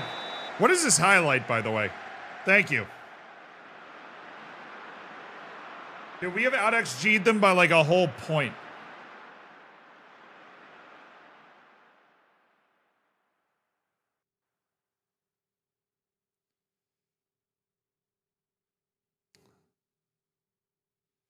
Well, if we're going to start a comeback, it's going to have to be a beautiful goal on this set piece, and then we'll make a lot of tactical changes to go for it.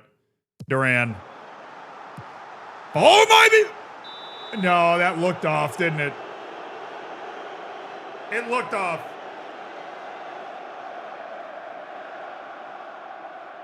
Sambasar couldn't be registered because of his contract. We got baited because he was registered for the B team.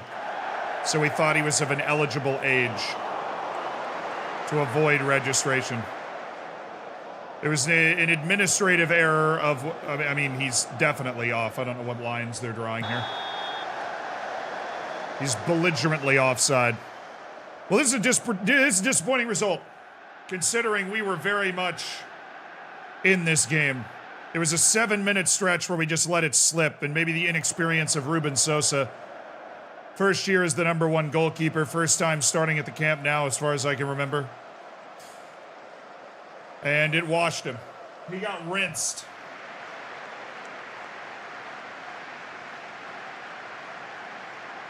But your memory serves you well. Yeah, Sambasar was the,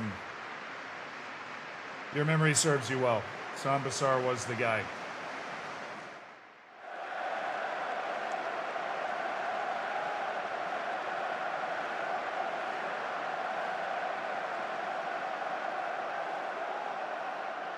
Alrighty. Paste and screenshot. No clean sheet. Certainly didn't have the player of the match, I would imagine. Yeah, no, that was Pedri.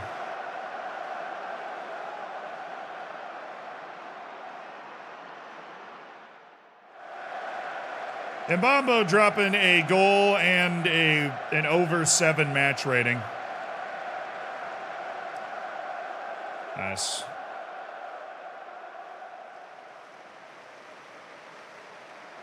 Oh,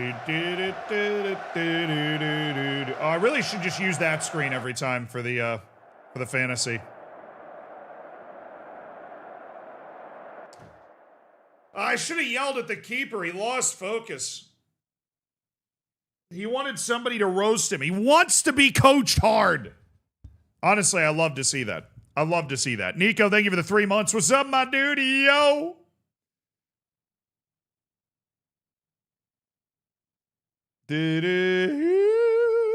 Hey, Castle Bravo, thank you for the 41 months.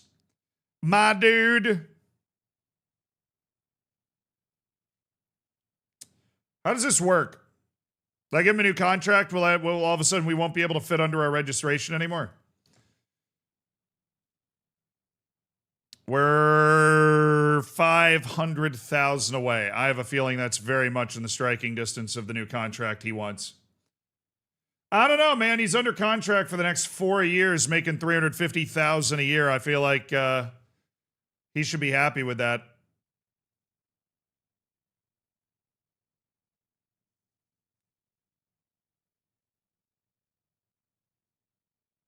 Wage demands, it says, aren't going to be that high.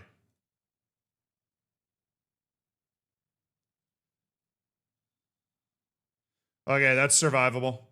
That's survivable.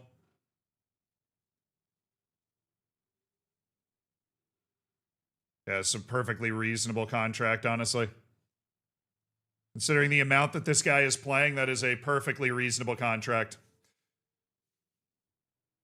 We want to keep the guy on the team, okay? Name a better pair than than Malia and goalkeepers selling their team up a river.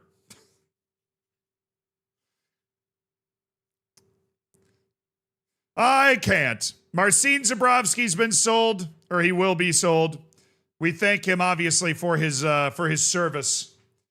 But in January he will depart for $145,000, which is a solid deal again for a guy that we signed for free and believed had a chance to help us out at some point. Yeah, we've got some staff redemptions. We do have a document that is maintained for such staff redemption purposes.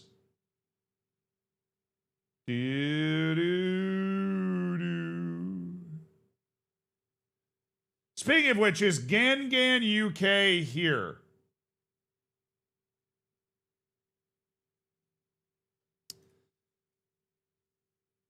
I always check every time I open the staff redemption page. Is Gangan UK here? Gangan UK, member of the community.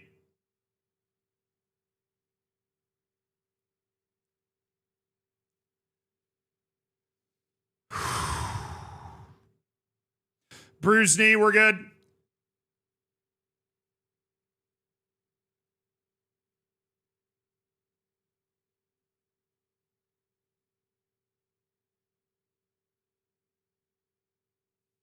What is my coach doing?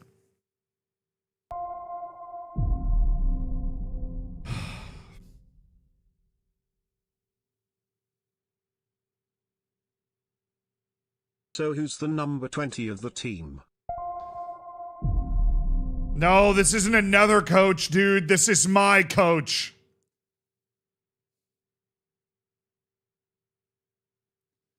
Yeah, dude, we totally got Real Madrid in the bag this year, man. We've totally got Real Madrid in the bag.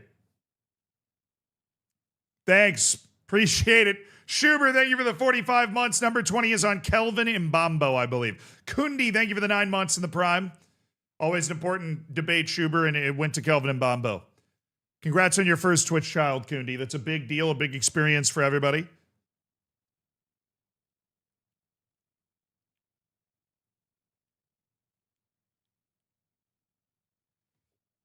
Whatever, dude. Who the hell knows what that guy's doing? All right, so we've been unable to replace some of the coaches on our team. We've been unable to replace the fitness coach on our team as well. Then we'll take a look at that really quick. It's been a long-running battle for us to try and find a way to be able to do this. Fitness coach.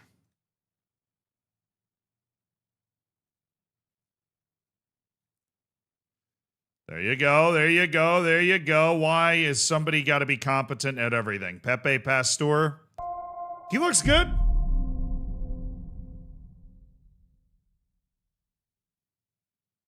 I think, unfortunately, motivating is an important part of it. Though.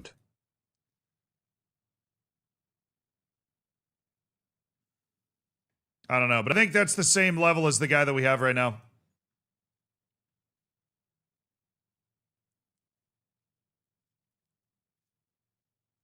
Now, Rapid Dave actually sucks. Torgiano's our main fitness coach. Rapid Dave actually sucks eggs.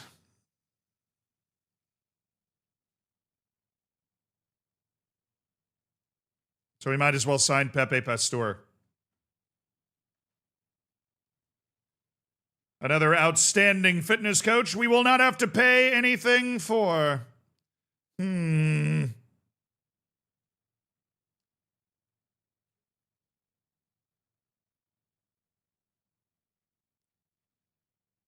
right, anybody free up here? No, Rio Kimura. These guys suck. Andy Parslow doesn't suck. Han Hogang doesn't suck. Imre Fidanboy doesn't suck.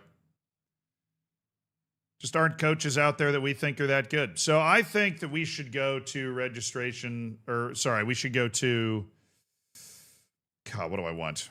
Responsibilities. Set pieces. Set piece takers list. And set piece personnel. You don't do anything, set piece coach, actually. You don't do anything. I'm in charge of all of those because you're an idiot.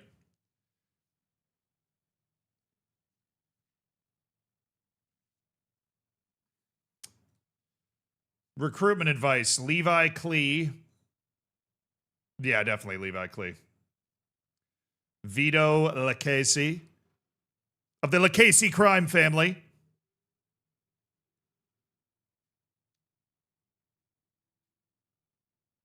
Responsible for feedback on development. I would like Magdalena Eriksson to give me feedback on development, please. And provides player reports.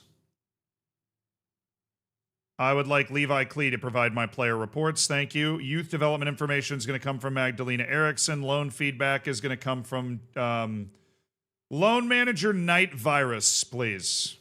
It's got to give me my reports on my loan feedback. Reports on coaching.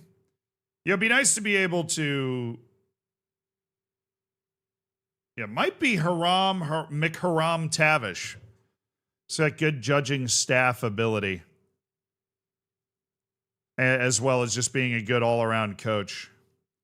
And good judging staff ability is apparently hard to come by these days. I'm not seeing anybody else with it, including Christian Gross. But I got to change who's taking my damn press conferences. Now that we have our staff basically set. All right, McHaram Tavish, yes, and in charge of staffing stuff would be Levi Klee. Yeah. All right, McHaram Tavish, confirm. So those are my backroom reports, and then I just have to go to responsibilities in media. And attends domestic coach. Yeah, I think we're just going to have time intensive.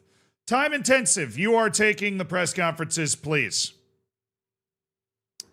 You are taking the press conferences, please. And anybody that is in charge of something that is not me, we want to make sure that we have reset appropriately. Lacasey, head performance analyst, handles that. Yes.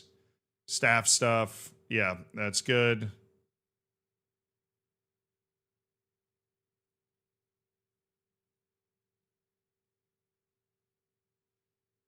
Responsible for selecting and coaching the first team. Seems like a job that should be mine. I don't know. Leads general team training. Probably shouldn't be Magdalena Eriksson. Probably should be time intensive.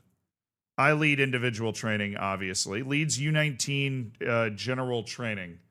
White Van Enjoyer, the head coach of the B team, please. B team training goes with Tingus Pingus Jr. How did Christian Gross end up with so many jobs? It's like it didn't change over. Delegate all should not be Christian Gross. It should be the head coach of the U19's team, White Van Enjoyer, obviously. Provides team selection advice. I think time intensive would be the right person for that. An intelligent man, time intensive. Provides team selection advice. Przemysław Frankowski, the assistant coach of the B team, should be the person providing that, and the head coach should be the one making it. Well, I'm glad I looked at this, dude. This is all over the place. Leads pep talks for the U19s. Why would that not be the head coach, White Van Enjoyer? Time intensive will take control of friendly matches for UD Malia. White Van, yeah, okay. This really was a little out of whack. I'm glad I looked at it. Yeah, why is this guy in charge of set pieces for the U19s? I just don't understand. White Van Enjoyer should be setting up set pieces and personal set piece. Actually, I wish I could have my first team set piece coach handle this, but I don't think we have one there. So Christian Gross had a lot of jobs, a lot of random jobs that we didn't need him to be doing. So we've managed to remove those. Do we want me to refund Gangan staff thing? Yes, please do that. All right, Unai Guerrero has been sold to China for $62,000. Pretty good deal on the Silk Road, all things considered. Jared Kushner of UD Malia. King, thank you for the year. That was funny.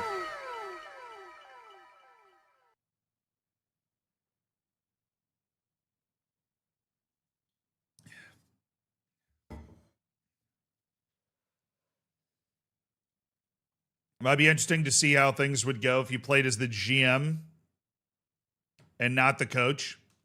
Yeah, I mean, people do that sometimes where they let basically their assistant coach make all the decisions and they're just in charge of hiring or like signing and renewing players. It would definitely be a fun way to play the game. Pargueñas, you're going to start. Mbambo's off. Lopez, you're going. Cañete, which means we're going to shift Van Rooyen over and start Rubio. Okay, Cucurella. Who we playing? Ibar. I'm going to start Gutierrez as well.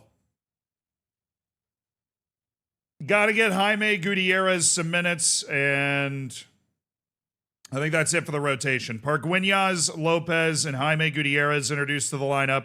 Miguel Rubio introduced to the lineup. Ruben Sosa still getting sharp. May he continue to get sharp. Rubio takes the armband today.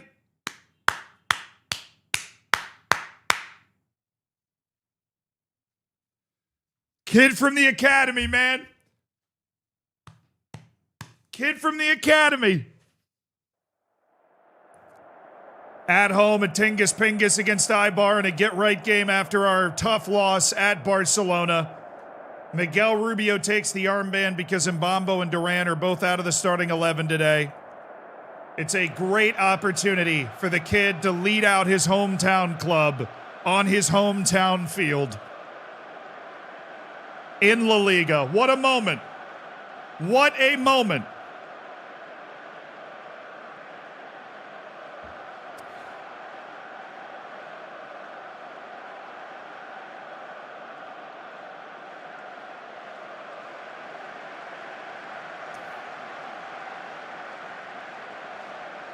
Can Z not see Sessa? Is it a medical impairment? We rotated in other positions. I don't want to over-rotate the team.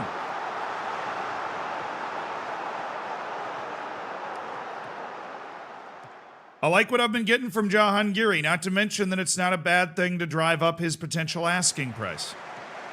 As a guy that we're definitely intrigued and interested potentially in selling. Hey. Sessa will be a part of this team over the course of the year. Gerardo. I still didn't change that, did I? Lopez. Gutierrez! Oh, I thought that was him. Jaime Gutierrez looking for the goal.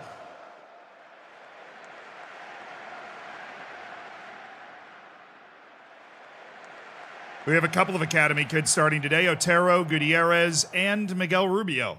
And Pedro Lopez. 4 academy kids on the field in this game. Ruben Sosa, former B-team player. Alejandro Pargueñas, former B-team player. I mean, we develop our talent. You know, we sign guys, but we develop our talent. Van Rooyen. Whoop! Bongani Van Rooyen. Lopez. Pargueñas! Atta baby, it's what he does, the number 9. Alejandro Pargueñas. Bongani Van Rooyen on a Van run down the left side. Pedro Lopez. A seeing eye ball to Pargueñas, who just steers it towards the goal. He's impossible to drop from the first team right now. Rubio. The Red Rocket. Oh, great leave to Gerardo. Rubio. Gerardo. Sudai. Jahangiri! Oh. Like in real life, I feel like that shot would have been even better because the keeper would already be leaning the other way, going with the direction of the ball. And he went against the grain. It's actually a really good save.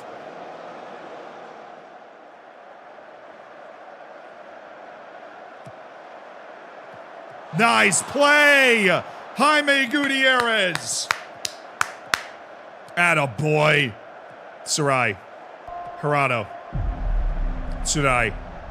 Gerardo. Ooh, he's got him.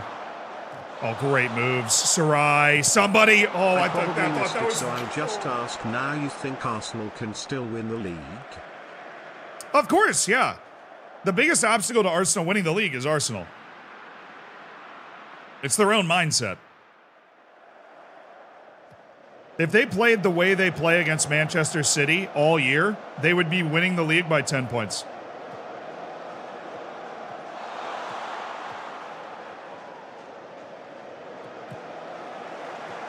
Rubio. Gerardo. Ooh, here we go. Gerardo. Rubio! Oh.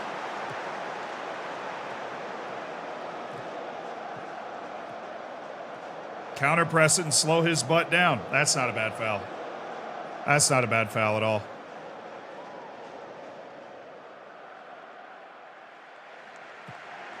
Let's go. Rubio. Also, I just realized the person mad at me for not playing Sessa probably has Sessa in their fantasy team. I'm sorry. Gerardo, Jahangiri, Sarai, Jahangiri spreading the love to Lopez. Lopez cutting it in. Lopez.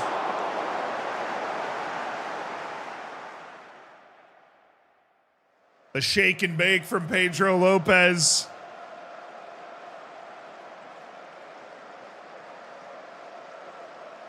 G chatting rubbish again about something that he has no clue about. Water is wet. Hey man, if I'm wrong, you can just tell me why I'm wrong. But I'm telling you, if Arsenal played the way they played against Manchester City, which is to say well and more aggressive and looking to score more, I think they'd be at the top of the league by 10 points. Because I don't know if you remember how bad Manchester City was at parts of this year, but they were terrible. They gave Arsenal every opportunity to pull away. What a pass.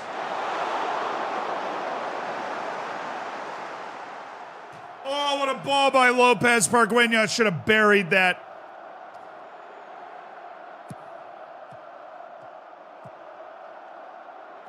I just did. Saka, Havertz, and Odegaard have played together once this season. Look, I don't know how to tell you this, but the only reason that Arsenal didn't get a point out of that game against Manchester City is because Kai Havertz had a wide open header that your average League 2 striker probably would have been able to hit the target with, and he planted it in front of he hit a photographer with it.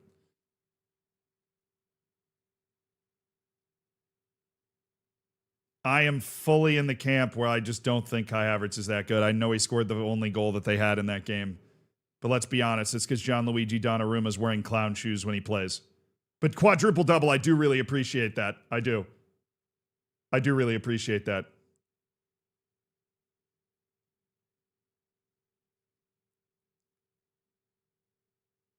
Oh, yeah, he was the guy that was one-on-one with Donnarumma as well. To be fair, it's much easier to score against Donnarumma when he's passing you the ball than when you're one-on-one against him.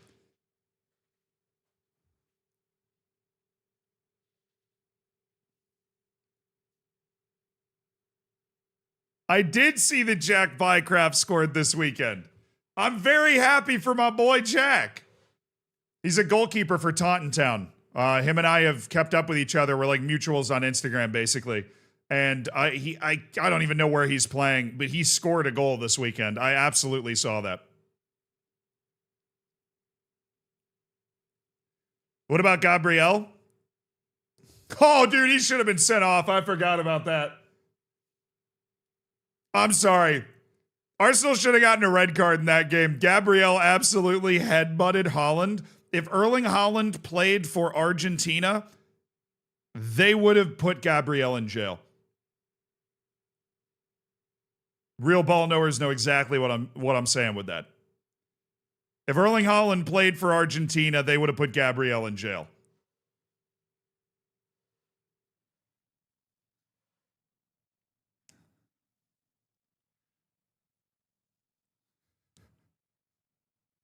If he flopped, if he went down holding his face and screaming, that's a red.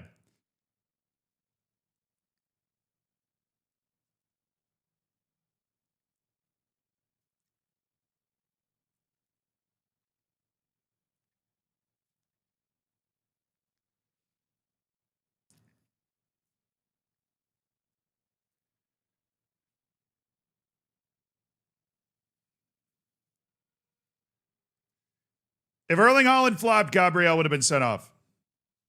I was surprised they didn't look at the Kusanov play more, but I don't think it was cut and dry.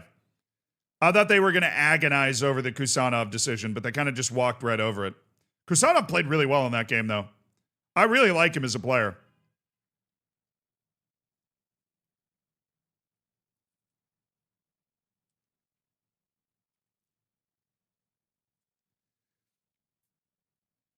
So Barca had two just like that in the Champions League. Nah, Pau Kubarsi's was a slide tackle, which is a lot more obvious. And the second one was more clean. It was more of a straight trip from behind, where Kusanov was more contact at the hip. I think if you put the two Barcelona ones next to Kusanov's play for City, Kusanov's play is the closest one. If they'd given it, it would have been debated heavily. What am I thinking of?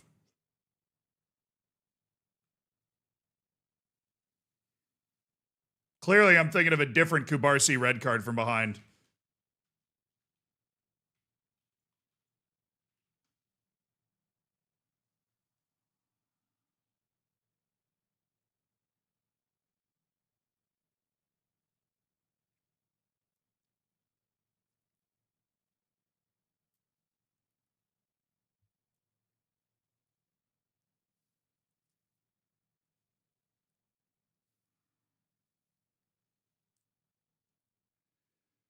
It'd be like 9 days ago, maybe. No, probably like 11 days ago.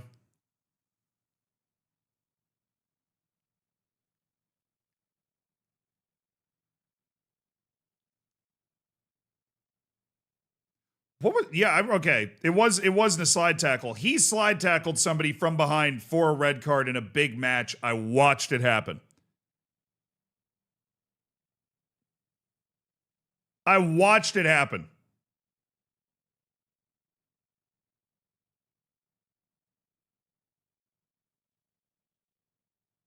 Last season versus Benfica, because this is like a running theme for Kubarsi. He just takes guys out when they're in on the like they're in on goal.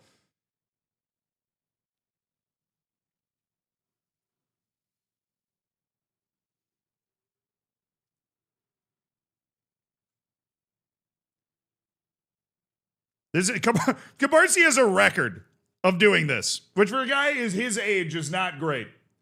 Not great.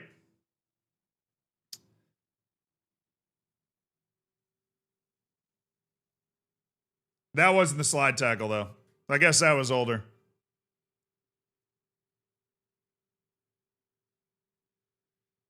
No, we were just having a really nice debate, to be perfectly honest. I was having a very fun debate with about the Arsenal Man City game.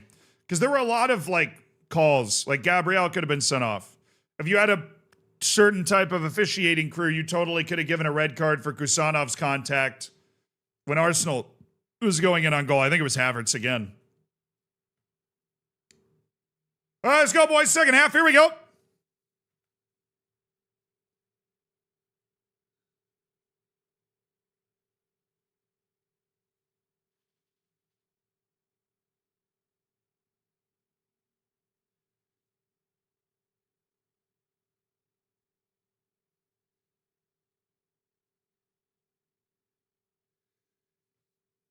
It was definitely a match worthy of the billing. Arsenal-Manchester City was definitely a match worth the billing. That was good viewing. That was a fun match to watch. It was a very close game. I enjoyed it. Erling Haaland just scored like an Erling Haaland or a legacy goal to win. Oh, Rubio! Oh, what a team player! Oh, what a team player Miguel Rubio is. He sweaty, squares it. And Barguinhas has a brace. So proud of my boy, man. I'm so proud of my boy. Miguel Rubio. It is a sweaty square. Barguinhas taps it home, and it's 2-0. Not gonna lie, when we're not playing Barcelona, we seem to be dominating people in the league right now. Sessa, go. Duran, go. Cucurella,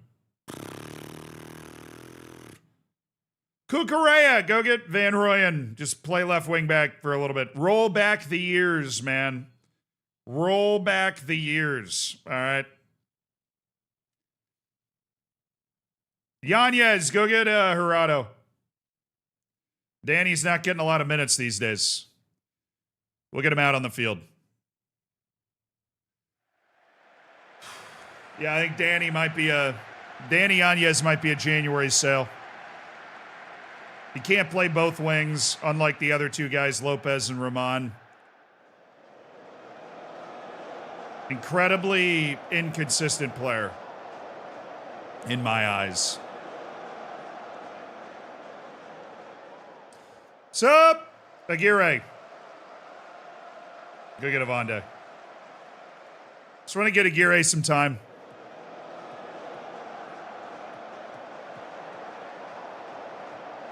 Dude, there's going to be an absolute brick of a pass at some point in Jaime Gutierrez's career, and I'm going to be like, there's the two passing. Oh, Duran. Oh, you saucy man. Cucurella. Oh, he's got Rubio!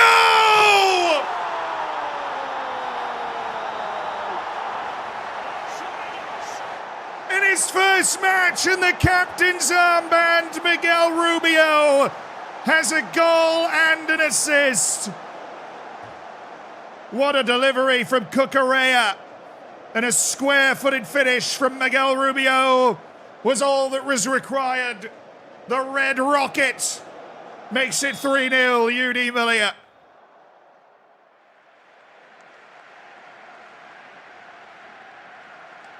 Come on, man. Come on, man. Come on, man.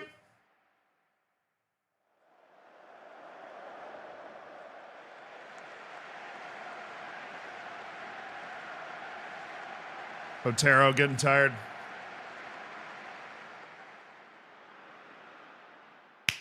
Clean sheet. Good work, boys. Yeah, nice work. I forgot to take the screenshot.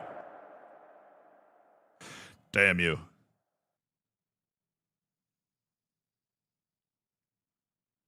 How many games has Rubio played for Malia? I actually don't know. I don't know how many matches he's played. Nice freaking result.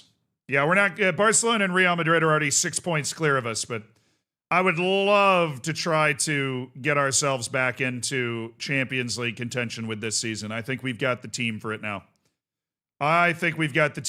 Miguel Rubio was player of the match, by the way. Yo! Player of the match, Miguel Rubio? Where's my fantasy?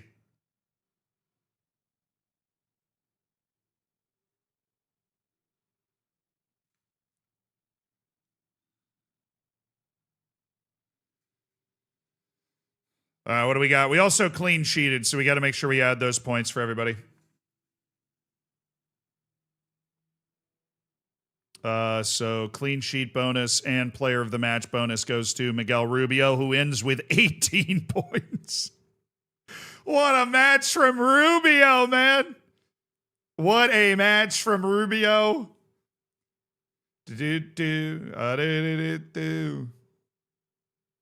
Jaime Gutierrez delivering some points for some people. What an exceptional performance from Miguel Rubio. All right, apply, and then we also got to get our other guys, which would be below Cañete. So Duran, Sessa, Yanez, basically.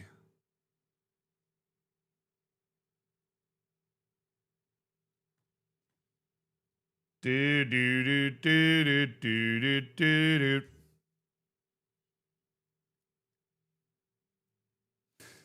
I wish they had hockey assists, dude. Because Duran made that beautiful pass that set up the goal that we scored. Like, absolutely gorgeous pass. That, like, big looping ball out to the left wing. Dusanowski is the leader on the leaderboard in the fantasy football. The current leaders are Colossus and Dusanaski, who have Otero, Cañete, Pargueñas, and Mbambo. That is the team comp that's doing it right now. Oh, dude, if I hadn't subbed out Danny Avande and he'd gotten the clean sheet bonus, you'd be in first. Wait, staff number update?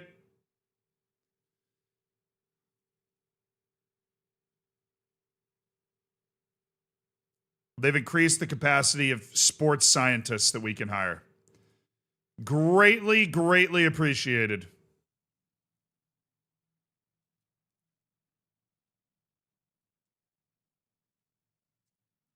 For the U19s. Except for the U19s, but then the numbers it was showing me in the staff update suggested that I'd gone from 1 to 2 sports scientists in the first team. Now, the funny thing would be, of course, if they gave me 2 sports scientists with the U19s, but then didn't give me enough sport. I only have 1 sports science spot right now. Rapid Dave, thank you for being a member of this team. You are no longer here. You are released in favor of Pepe Pastor as our new fitness coach with the first team. It's harsh, but, that's just the way that it goes. Yeah, I mean, Otero's release clause is up to $160 million with this club. I think he's very happy to be here. We've extended him out to 2037. We have every confidence Sergio Otero is a part of a very bright future at this club as a kid that's come through here, before.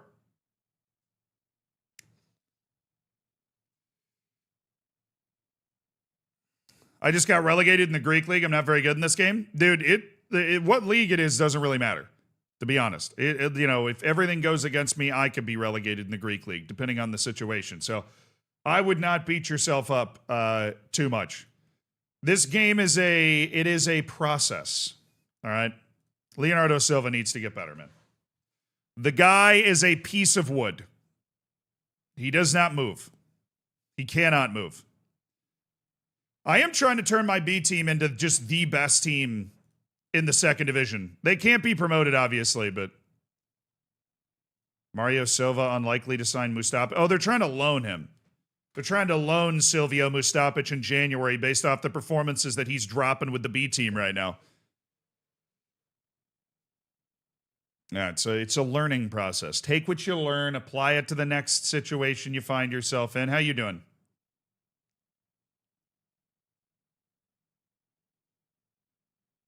How you doing? How you doing? Yuri Urbanic. 6 more months of him being 19 years old and developing. I mean, this kid's young. He's talented. He works with either foot pretty well. He's getting smarter. He's getting more athletic. I mean, it's all what we're looking for.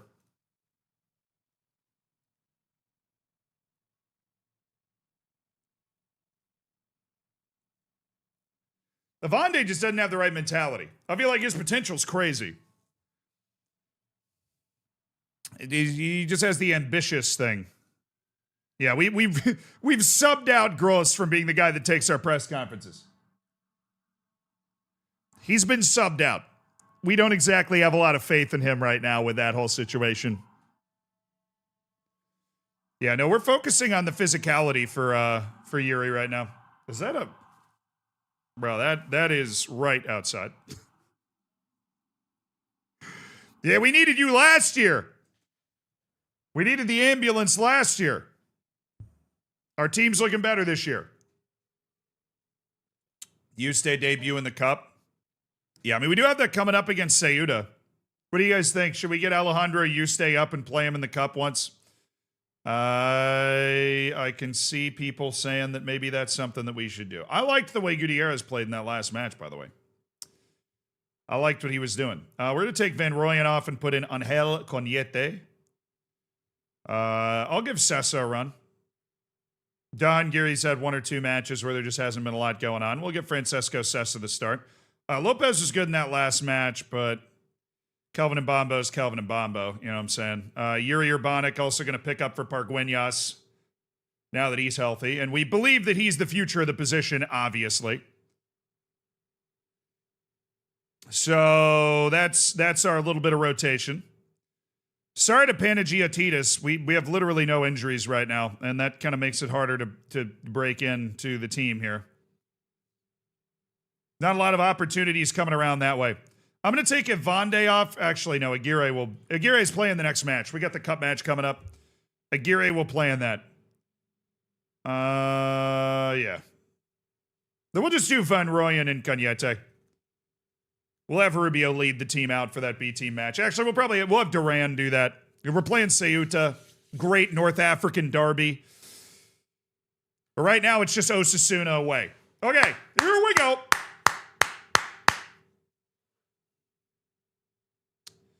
Yeah, I want to get Aguirre more time, dude. I do.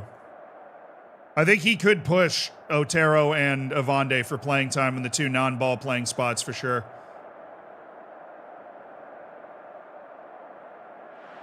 At Osasuna. All right, boys. This is a gettable team. They're in dead last in the league right now. I want us to ambush them. I want us to be on them from the opening, the opening kick. I want us to be on them from the opening kick. I want us to start strong this season. We have finished strong the last couple of seasons, except for, of course, last year where we didn't. We got this.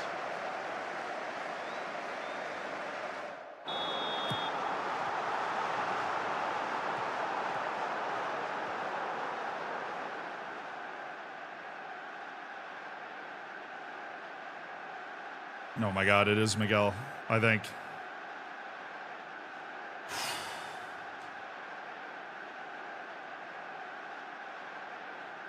Same age, same name, same position, same general look. It is not him. We are not playing against our lost talent.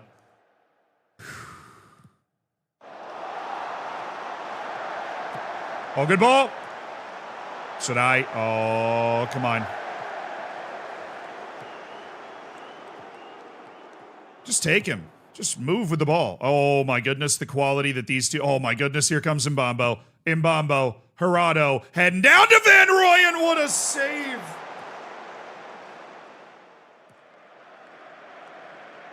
Did you see that move from Mbambo?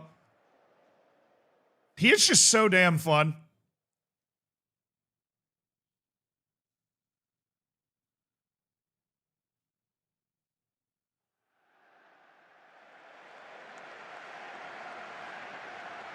Come on, boys.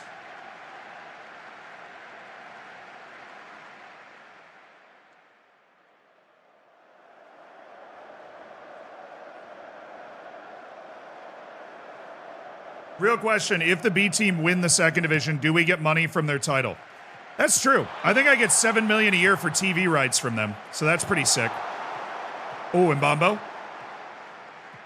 Yeah, that's probably the wise move there. Gerardo can... We have both wings on the same side of the field. Gerardo. Van Rooyen. Have it. Gotta be! Raul Sarai!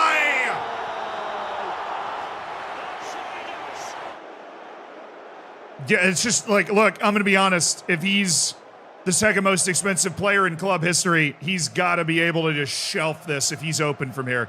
Inside the box, clean shooting window. Keeper had no chance. That's a really good finish from Sarai.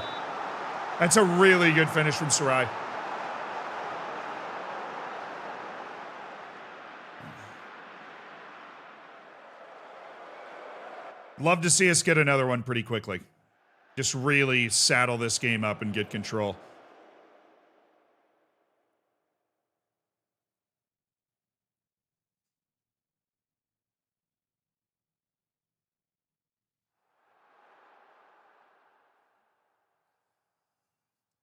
Am I going to rescue my former academy graduates? I mean, Joaquin's still at PSG, and Miguel's still at Benfica, so there's no monetary value that I'd be happy with there.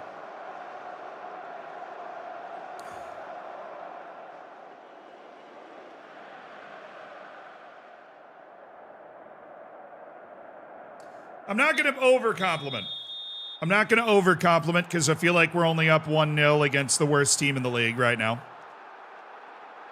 And when you're playing the team in dead last, you want to add to the misery. You want to kick them early so that their morale just falls apart and any idea of a comeback or them sticking around and making it a tough game goes away. Especially when you're at their place. Get the crowd against them. Just get that snowball rolling downhill in the wrong direction. You know what I'm saying? Get that snowball rolling. Sessa. Ooh, good work, Mbambo. I'd love for us to get out of this whole 2-foot box we're planning. Have it. Well, don't wait till the guy's there. Van Rooyen. Oh, my goodness, Bongani.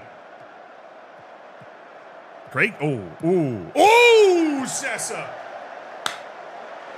That was good, though. That was very well worked.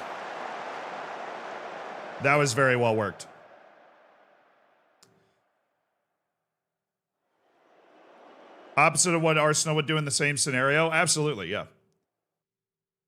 One of the main reasons that I don't believe in it.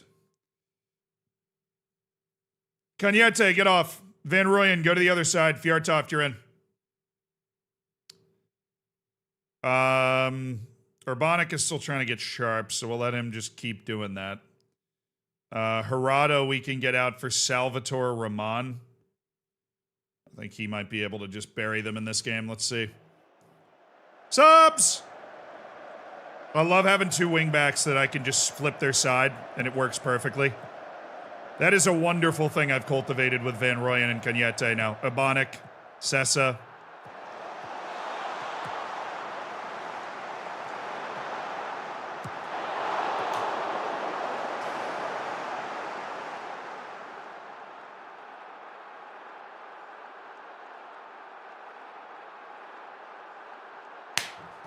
Big time save by Ruben Sosa.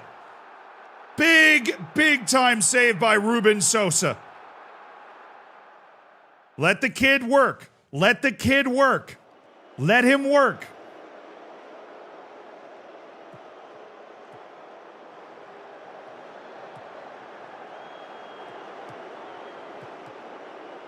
Mbambo. Yes, Van Rooyen. Bongani, Van Rooyen, bringing it back. Mbambo, Bongani. Oh, how did that not go in? I couldn't tell you what happened.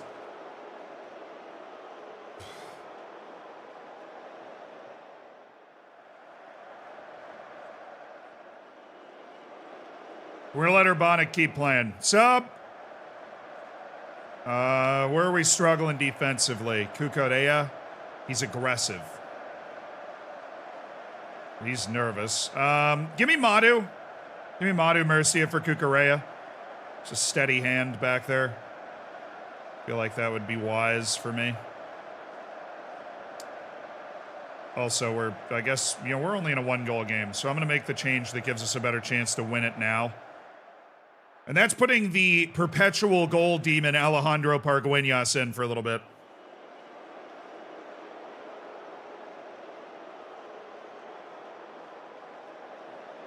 Just hold the clean sheet, man. We don't necessarily need anything. That's an illegal throw, Fjärtoft. I'm not an expert in these things, but it looks bad.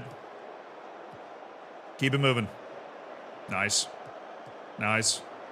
Sessa, nice. Mbambo, nice. Van Rooyen, nice. Van Rooyen.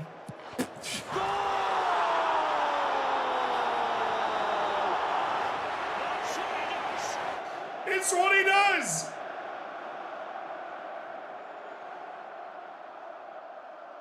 The gold demon! Alejandro Pargueñas is there again, and he ices the game at Osasuna. Beats his man to the near post. Van Rooyen with the assist.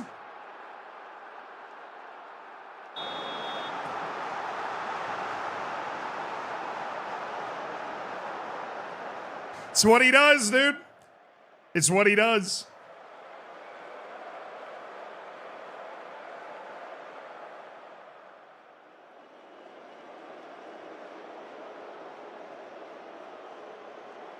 The Pargueñanator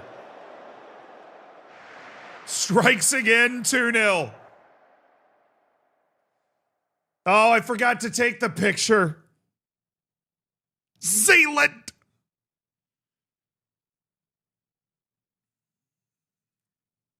His hidden attributes have got to be unbelievable. I mean, the guy just delivers. Oh no, it's continuing. Stop continuing. It's still continuing. It's still going. Still going. Are we done? I think we're done.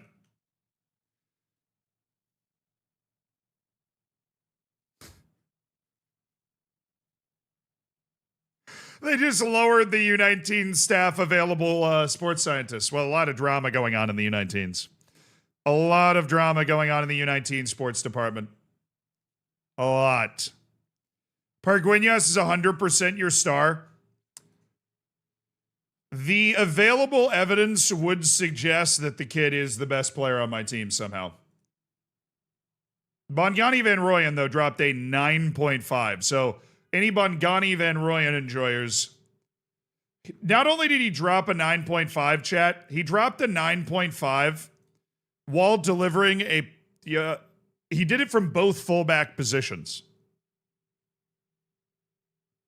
He did it from both fullback positions. Clean sheet, player of the match award.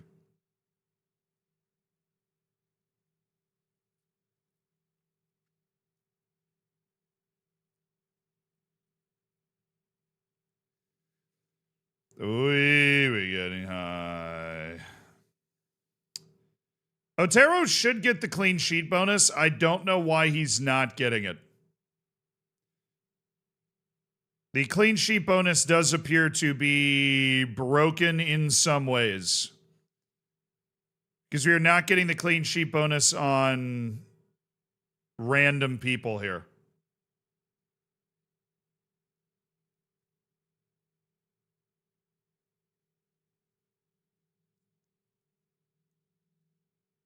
Which is unfortunate.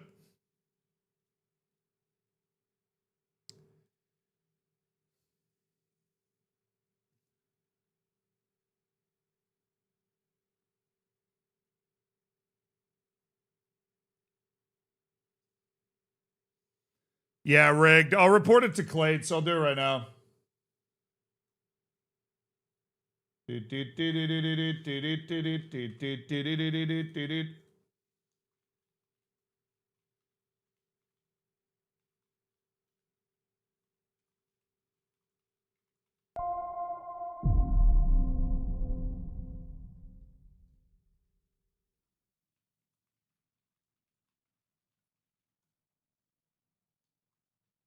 Go down to loosen my load. I got 7 women on my mind.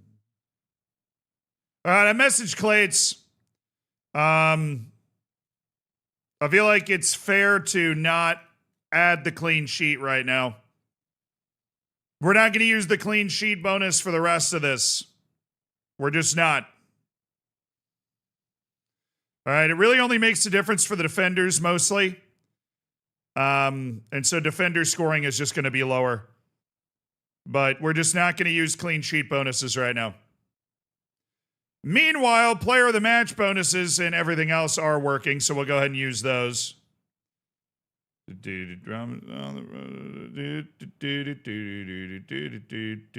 So from Rubio down. Flatbed Ford slowing down to take a look at me. Say maybe. Yeah, we can add the rest of these in. Pargueñas getting some points. Shibuya roll call. That's a goal plus a 7.6 match rating for 6 more points. And we currently have the Kelvin Mbambo with Pargueñas, Avande, and Bongani Van Rooyen. Oh, my. Oh, it's a close one at the top with Bo Jakin, Coles Kendall. They all have different pairings, dude. And Sendry Gunners.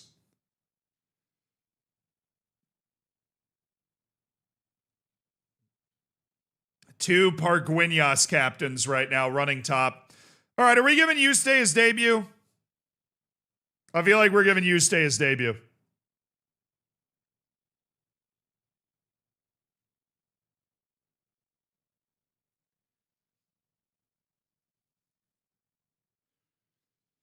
Want to give Salvador a run too?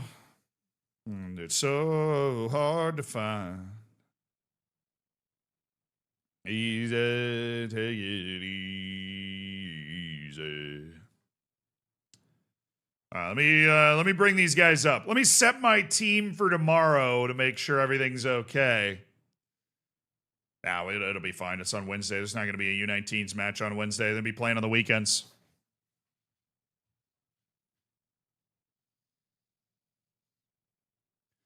True. We can play the left wing back that didn't get registered. Samba Sarr is going to be able to get a full 90.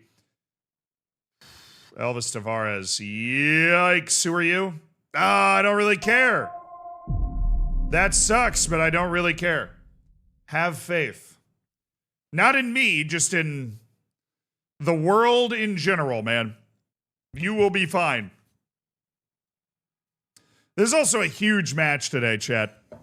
For a lot of different reasons, this is a huge match because this is the rivalry of North Africa. This is the North African derby.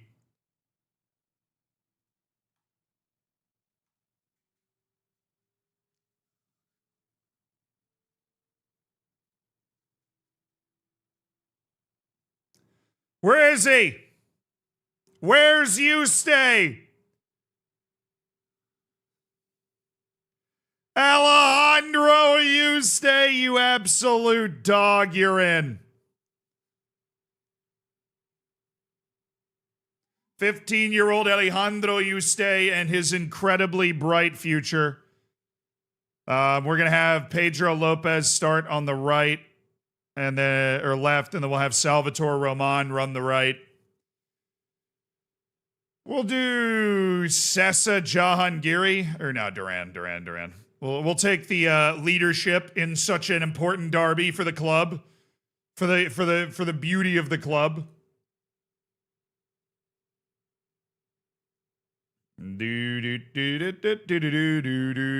All right, Samba Sarr. We're going to take Samba Sarr, put him up there. Samba Sarr, who we couldn't register today, will start at the left back position. He gets his chance to play. Miguel Rubio gets his chance to play in a match that means a lot to him, you know, as a local kid.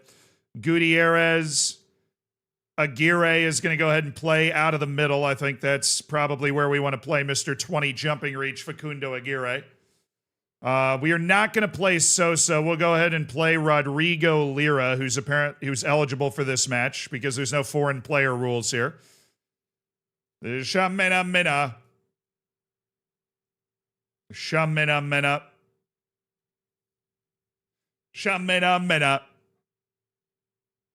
All right, and maybe we take a center back from the B team, you know? Look, we have a lot of guys down there that probably deserve it. It's, you know, maybe Keith Brown, Lifetime Achievement Award. Guy's been in the B team since he was 18. He's now 21. He's, you know, battled through multiple promotions, continues to be a really solid player at that level. We appreciate him. We really do. Then there's Salvador.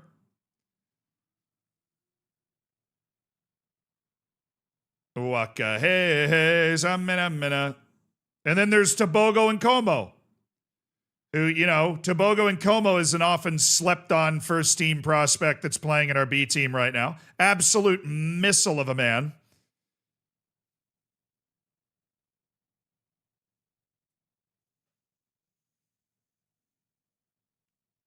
I'm going to take Salvador, though. I'm going to take Salvador. We will give Otero a little bit of a breather. So we have Lira, Salvador, Aguirre, Gutierrez, Rubio, Sarr, Duran, Sessa, Roman, Lopez, Yuste. With Sosa, Ivande, Murcia, Cucurella, Cañete, Van Rooyen, Jahangiri, Surai, Mbambo, Jurado, and Pargueñas on the bench. Yes? Question mark? Panagiotidis is going to be in there for Mbambo, and we would love to get him some reps. Actually, we're going to go ahead and get him some reps for Salvatore Roman, to be honest with you. Panagiotidis and Lopez. This is a non-league team we are playing right now. So I'm very comfortable with this rotation overall and what it means for us. We could do something with Emil Vitboy. That's not going to happen. Yeah, I like Tobogo and Como, but he hasn't shown me as much development as Salvador has over the course of his career so far. Salvador, on the other hand, 11 passing, 11 crossing. He's a guy that can sit in that wide area and maybe do something. Facundo Aguirre's Mr. 20 jumping reach. The Tower of Power. All right, I also want to go to set pieces before I go into this match. Where did my Africa music go?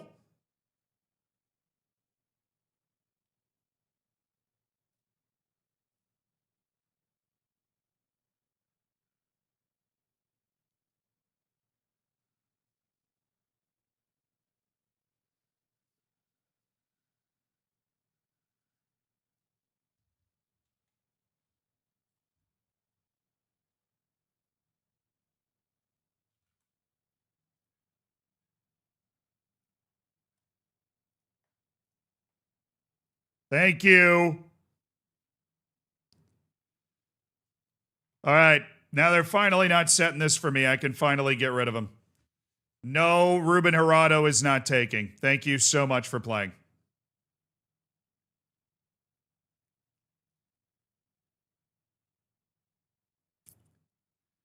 You.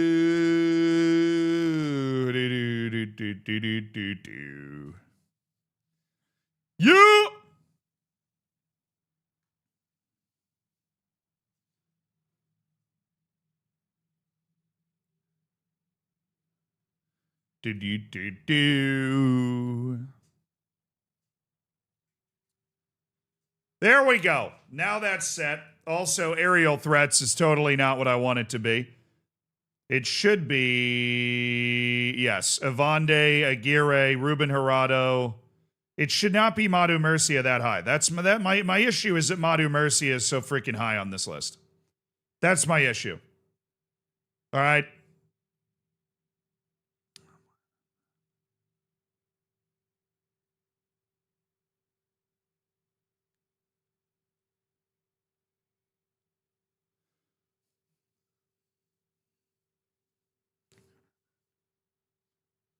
I bless the rains down in Africa.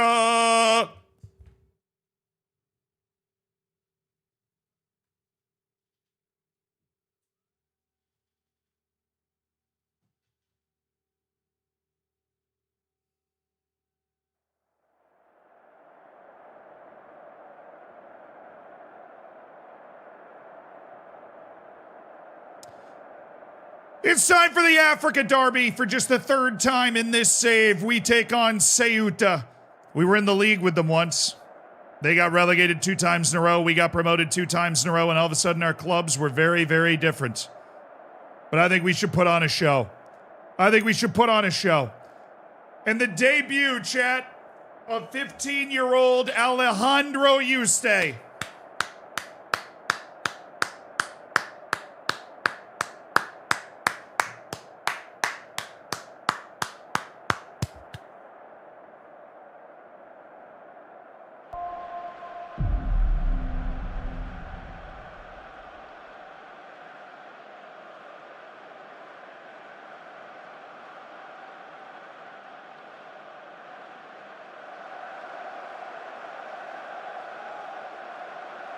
Please rise and remove your caps for the performance of the Copa del Rey anthem.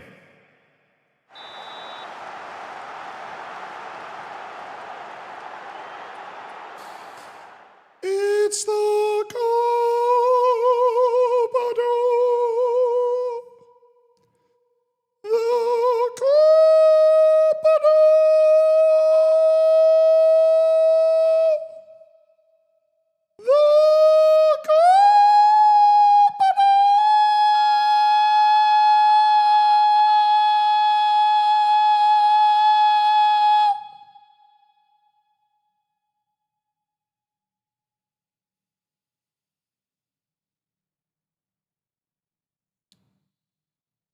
You may be seated.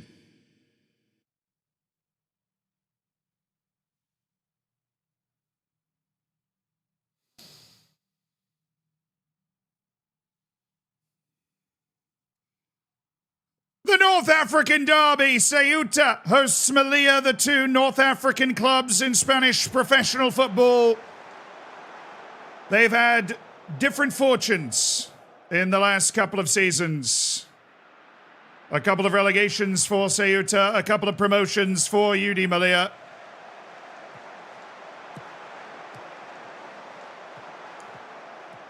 This would just be, I mean, not only would it be embarrassing to lose to an on-league team, but to lose to the only regional rival we have. Sambasar. Oh, you stay!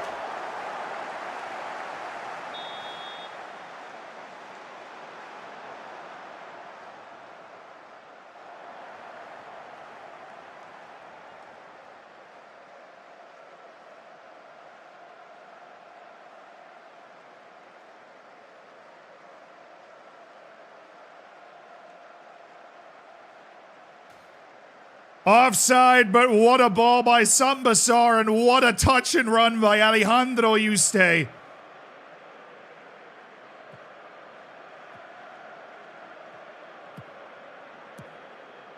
Get there. Gutierrez is there. Lopez settles. Sessa looking for Yuste.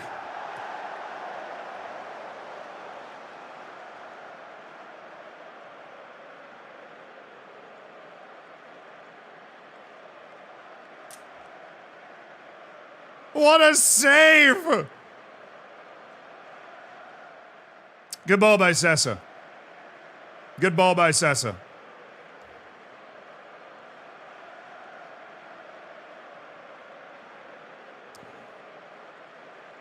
He's 15, chat. He's 15 years old. Give him a second. Oh my goodness, please. Duran knifes it clear. Guys, come on. Guys, seriously, come on.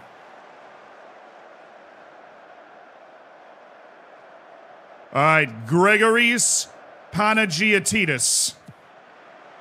Oh, good ball to Sessa.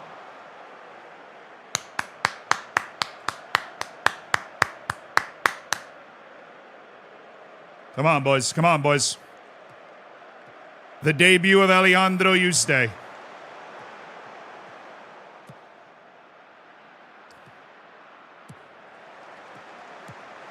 Waka waka hey, hey.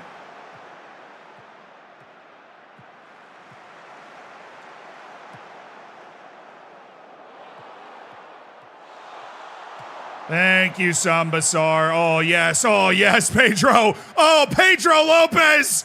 Oh, Pedro. Oh, he's going all the way. He just ran himself out of juice. Oh, that's ours. Panagiotidis. You say. Oh, my.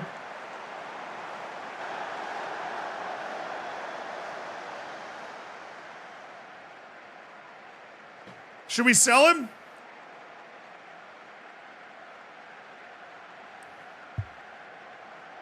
Should we sell him?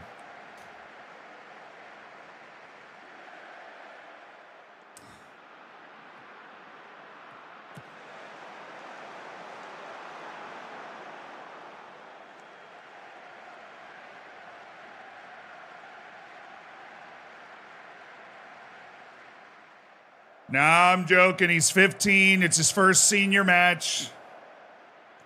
It's his first senior match. Salvador also making his first team debut. Doing just fine back there, it seems. Duran looking for Lopez. Where's the speed, Lopez? I mean, really. Sambasar. Sambasar. Oh my goodness, he's left him for dead. Sambasar keeping it moving. Sessa.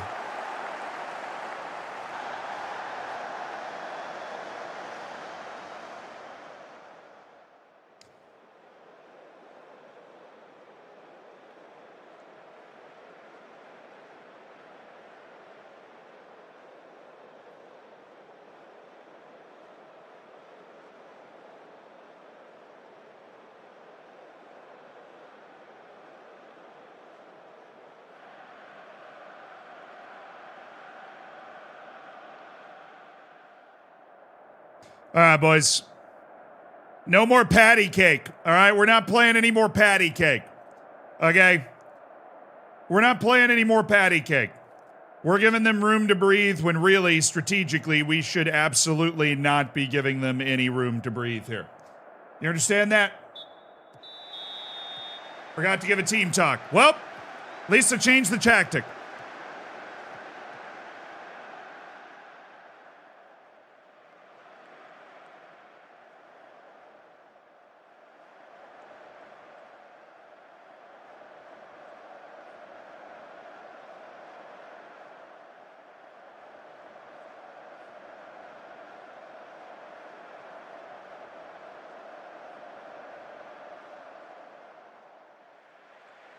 All right, now we'll change the mentality.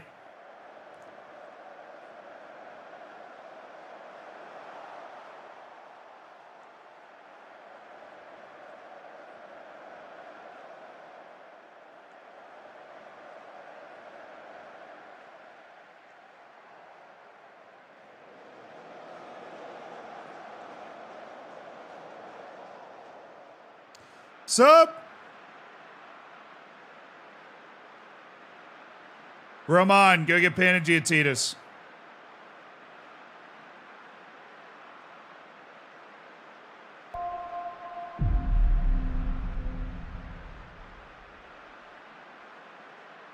Murcia, go get Gutierrez. Have you heard of the Good Salvador, move Gutierrez over there. 23 megabytes? Not many have. They haven't made a gig yet.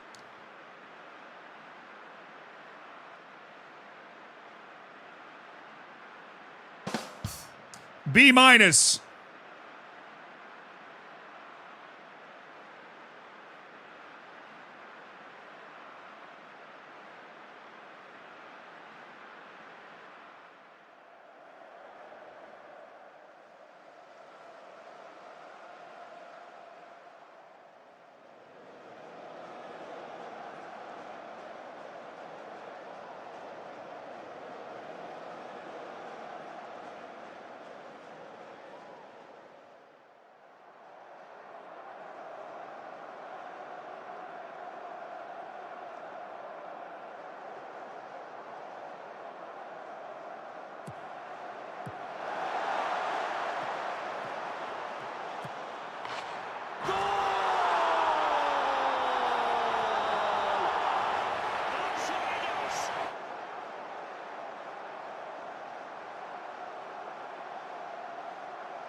Salvatore Roman scores a tap-in in front of the goal, and we are indeed okay. We're gonna live to fight another day with a late goal against a very dogged Ceuta. You said I switched the CBs. You're right. Thank you.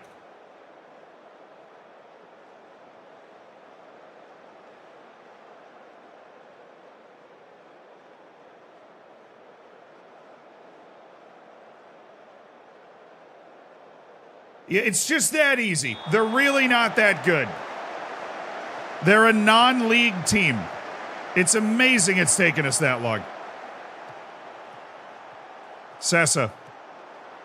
Salvatore Roman. Duran. Rubio. All of a sudden, we got wide open spaces. Rubio.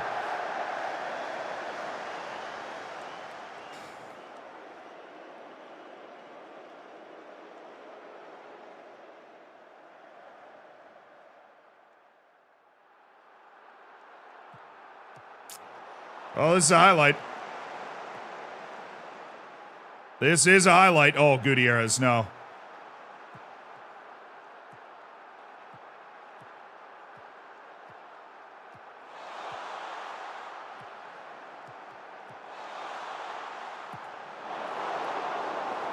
Obviously off. Obviously offside, chat. Obviously off.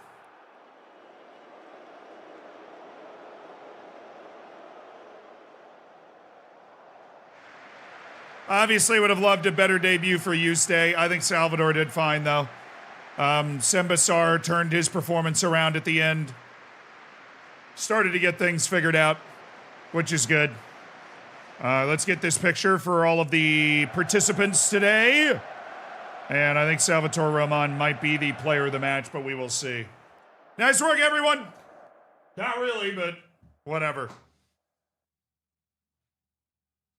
I mean, we would love to, I don't know, win that game by a little more than we just won it by, but I'm going to take it. I'm going to take it. I'm going to take it.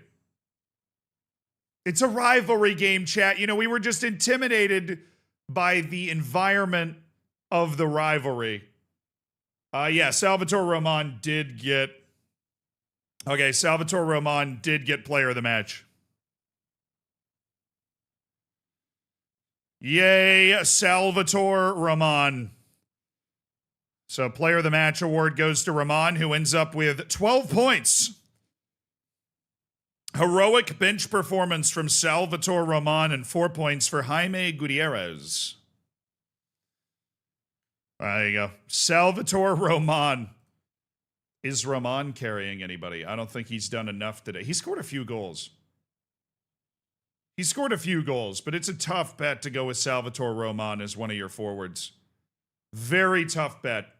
The leaders right now, we have 1 Mbambo captain. We have 4 Pargueñas captains. Couple of different defensive groups. But it's fairly even right now.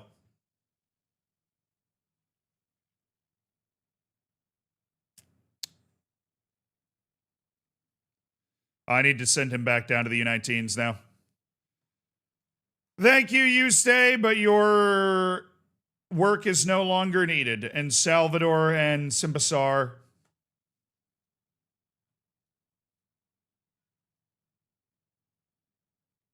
Oh, that's B-team goalkeeper. Oh, this is a U19s kid that actually has some potential. Oh, that sucks. Fractured hand. Hate to see it, man. Hate to see it.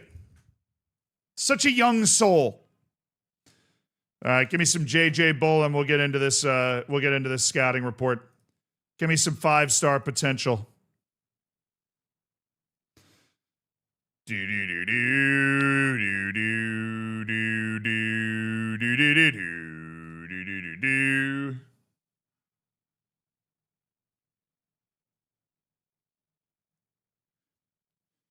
Impressive attributes. High determination.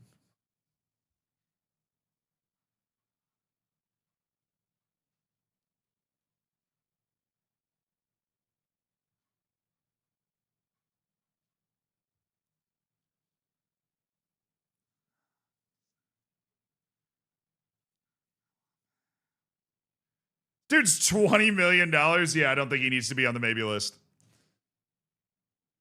Oh, you are together in every single save.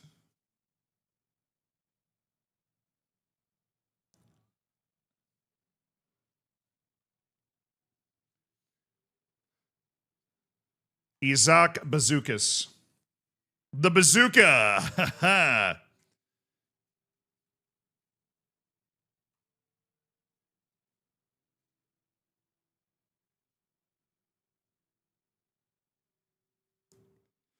Maxim Budunov. Yeah, he sucks. Mamadou Sidibe. Yeah, they're trying to get me to drop all these guys now. They're like, these guys are just, they don't have the skill set to be in your team. He's also fairly professional, but I'm not going to get rid of him. Sengwandi. Jokche Sengwandi.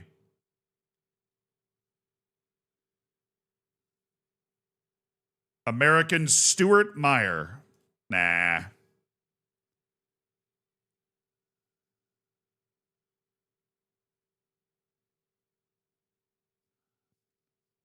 We did not get our intake preview yet, no.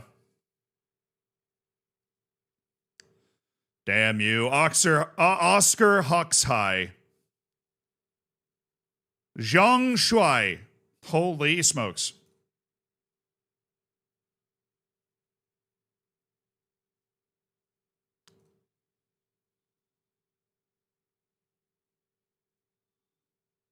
Zhang Shuai is like the business. But he's a permanent foreign player, which is tough. But I'm going to move him to the Wonder Kid list. Worth keeping track of. RB Salzburg, Santiago Sandoval. Very similar position profile to Jaime Gutierrez.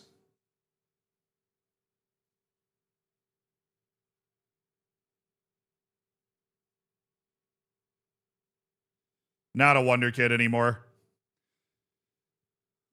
Oh, good size, solid balance and speed and strength. I really like this guy. His composure is 5, but that's the sort of thing that you can work on in the B team. His price makes him very accessible as a developmental player.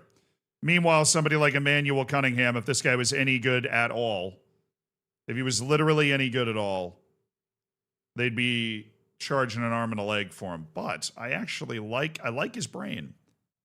And I like him more now than I thought I did.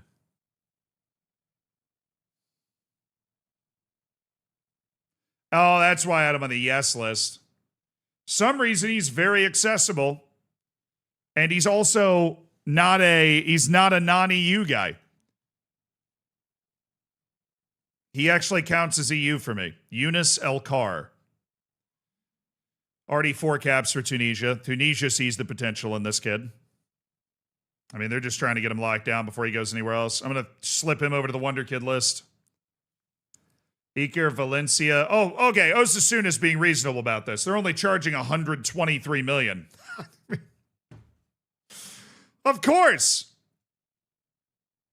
Yeah, Osasuna's not going to be able to hold the line on an asking price like that for long. Jönköping Södra. I love this guy for my B team. Obviously, I think there's value in him as a player. I think he could turn into a better player. But he fits with the B team, all right. Edson Mejia. I don't know this club. Brazil, 2nd division. All right. I don't see it. Match report from Jose Carlos. Girona's midfielder. Winger. Definitely winger. Winger 110%. Fabio Carvalho, wing player for Al Azim. I don't think so. Oh, George Melenders. The one tackling basically removes him from midfield. He has to play as some sort of outside wing play. Yeah, I don't like him. I just don't like him. I don't see it. Oh, come on, buddy. You can't play wingback and you can't play center back. It's about time somebody told you that you should probably be working on a different sport. You should probably be working on a different sport. Just as a backup. Oh, this kid's like a world-class goalkeeper. A burgeoning world-class goalkeeper. Elton Iseni on the Wonder Kid list. Value's low. Shouldn't be on the Wonder Kid list, though. He loves big matches. Now, I'm paying attention a little more. But I'm going to move him to keep a keen eye. Lamine Bai. I don't really. I have 20 scouts, so he can't tell me how good that guy. I only have like 500 guys on my short list. How hard is it? How hard is it to keep track of 500 people?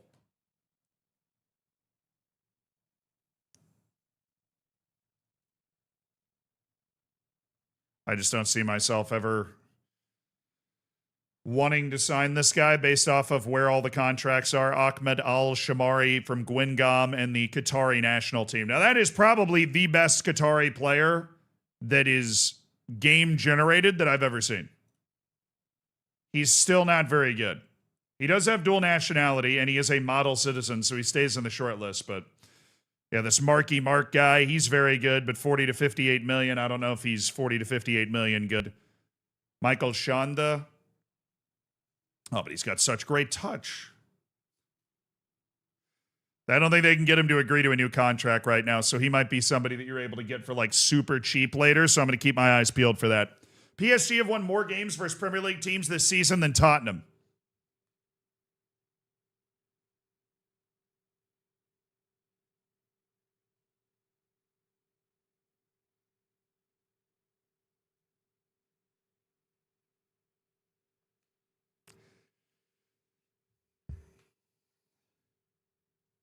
Are you serious?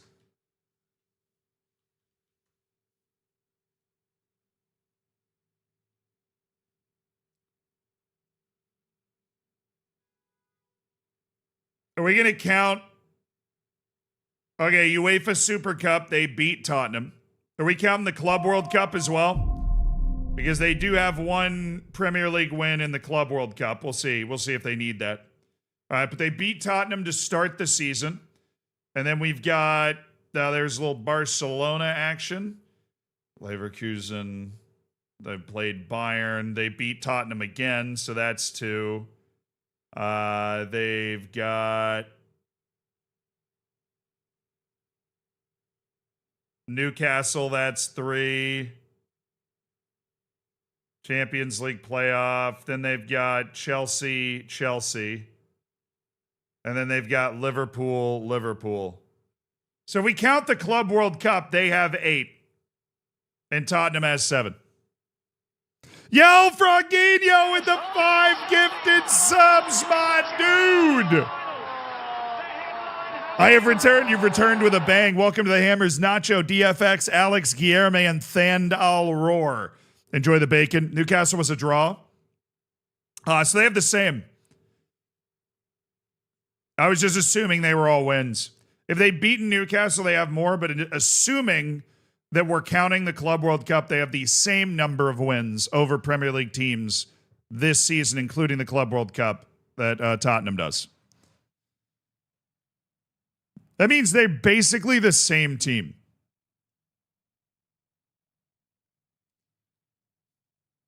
The evidence would suggest. Pericles Karabetsius. He's like good, though. He likes big matches as well. Dylan Keogh. Yeah, I knew there was some Irish in there, man. I knew it. James Jones. Chelsea's James Jones. And how does James Jones have? He's Irish. He's got that Irish EU passport, man. Mohamed Hosseini Peiravani. Okay, Hosseini Peiravani is just removed from all these. He's completely removed from all these. Jordan Iglesias. I mean, come on, boss, man. He's 21 years old. There's just not a lot there. Fabio Balde. United's 23-year-old. Roman Collet. I mean, I do love the fact that there's a Spanish player just hanging out over in Japan. I love that. Juan Carlos Rodriguez. Now, who might you be, Juan Carlos? A towering center back for Palestino in Chile.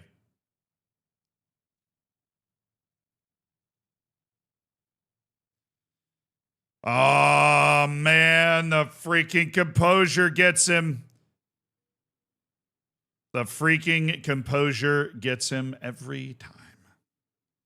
For composure.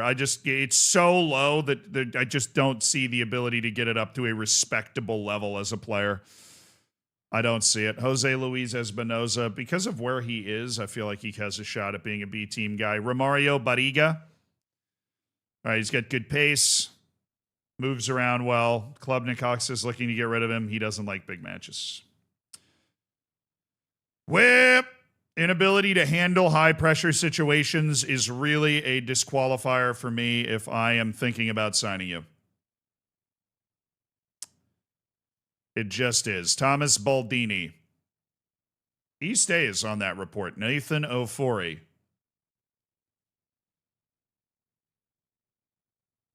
James Jones has got EU nationality for me, but Nathan Ofori, where all of Africa's EU for me, does not.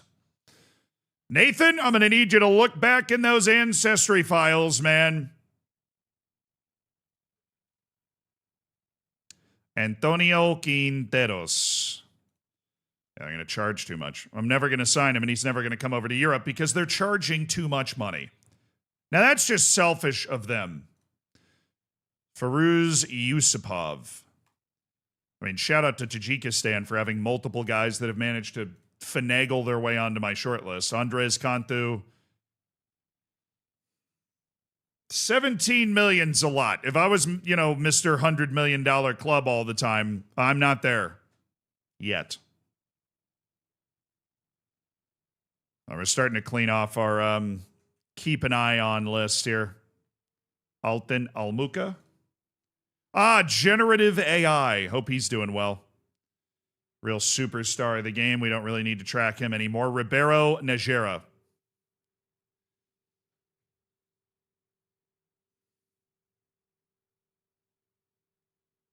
I mean, we really just don't know how good he is.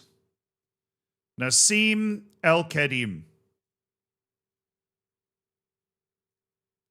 Takayoshi Okabe from Hiroshima.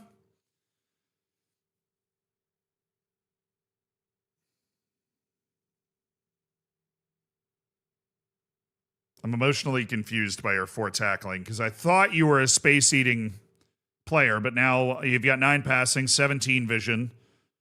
I mean, if he had 12 tackling, he'd be an incredibly interesting, really talented player. He's just starting to crack the Japanese national team. I just really, really, really, really struggle with having those guys that are never going to have an EU nationality in my short list.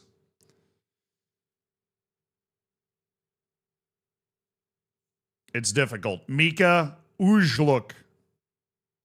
Man, you're 22. All right. You're 22. You got the technical skills of a newborn baby deer. New recommendation. We need a scout. And that scout is going to tell me that this dude sucks. I can already see the writing on the wall. Bettinelli, he is good. At least worth looking at. Leandro Sepulveda. Let me guess. I have him on the S list. Yep. That's where I would put him now. Yusuf Labyad. Doesn't deserve the striker or the wonder kid considerations. Itumeleng Benjamin. This dude should instantly be on my S list. He's got a lot to his physical game. He's well-rounded mentally. 13 appearances for South Africa. This guy's a regular in the South African national team and would be a nice pickup for the B team. One of those guys that could go into the B team with an eye on going towards the A team, you know? Oh, only 169 million? All right. Don't think we need that guy on our short list anymore. Just guessing. Oh, why is this guy on my Wonder Kid list? Absolutely not. Toshio Ringeling. We are not going to be balling at that level with that amount of money. Gent Ademi.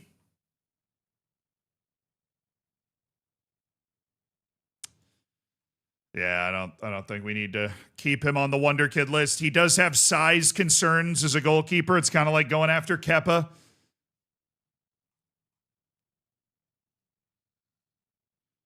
Mikkel Kuzma.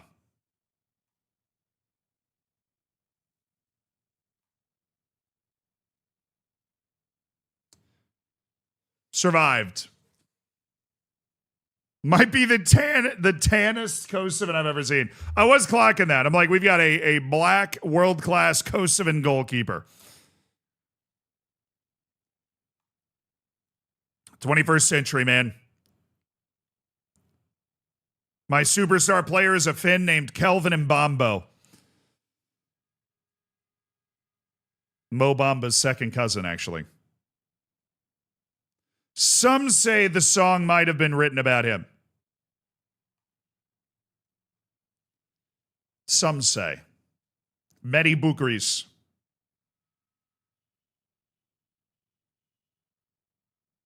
Yeah, Didion Ekpo, though, is like way shorter. Didion Ekpo was another degree shorter than the guy we were looking at there. But the thing is, he's at Brighton. He's valued 60 to 72 million. I don't think he's going to be changing hands for anything low value or good value for us where we are as a club the next couple of years. It's just not worth the consistent scouting of the short list to keep that guy on that list. Jonathan Rivera, he's just not added the size. He's just a center back that's too short, and it's a non-starter for me. If you're looking at 6 jumping reach, now 19 years old, I think any potential growth spurts probably like taken up and done at that point. Alexander Davydenko. He's got some burst. I remember him from my yes list. Krzysztof Sobolewski. I think the low end here. All right. Jose Romero. Some jumping reach concerns for Jose. Gabriel Juplasti. I think a lot of guys in my scouting department over here really like him. All right, Nicolas Sandoval. The big concern, of course, being that he has 6 jumping reach, but he is only 16. And I think there is a world where you can turn this guy into an anchorman defensive midfielder, or I think more likely a defensive-minded left back who uses his raw speed to get up and down the field and play just tremendous, dogged, determined defense while contributing a little bit offensively because he has good crossing. Anyways, I see the vision with him and am definitely intrigued by the idea of potentially signing him. Szymanski doesn't like big matches. Daniel Karlsbach, already on my maybe list. Luis Rivera, no. Monier Sagard Anderson.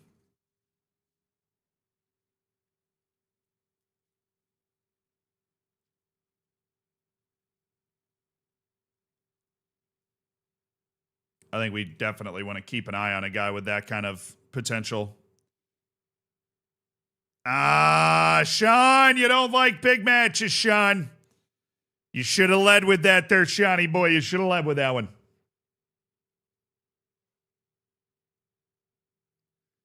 I mean, to be fair, there are actually a lot of Japanese in Brazil. Somebody said it reminded them of their Japanese-Brazilian left back. Like, there are a ton of Japanese-descended people in Brazil. It is the reason, one of the reasons Brazil was able to go to the World Baseball Classic as well. It's the Brazilian population down there.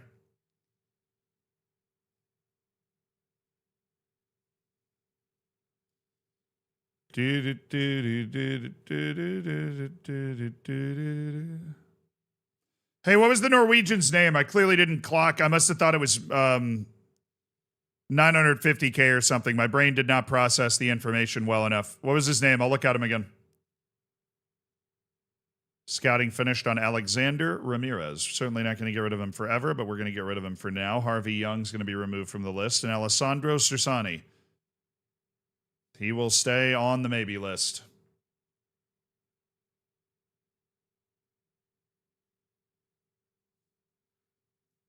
Yeah, Kazero, if you tell me the guy's name, I'll totally look at him.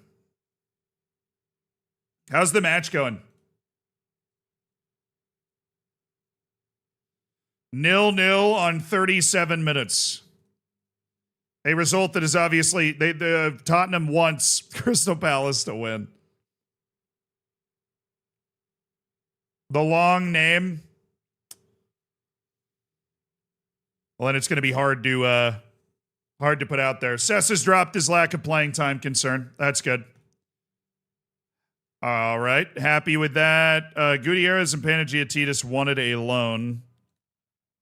I'm going to go ahead and upgrade him to an impact sub.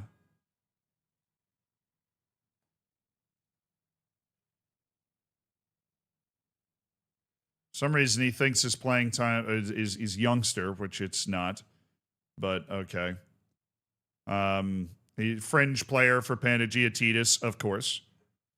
But I just want Gutierrez to not be worried about like whether he's able to go out on loan and get playing time. I'm willing to give him the playing time that he wants here right now. And outside of that, I think we've got a club that is quite happy. I don't know, this circle, I feel like you can't really trust this circle at all. It just kind of tells you random stuff all the time. Monier Sogard Anderson. All right, well, let's go take a look at him.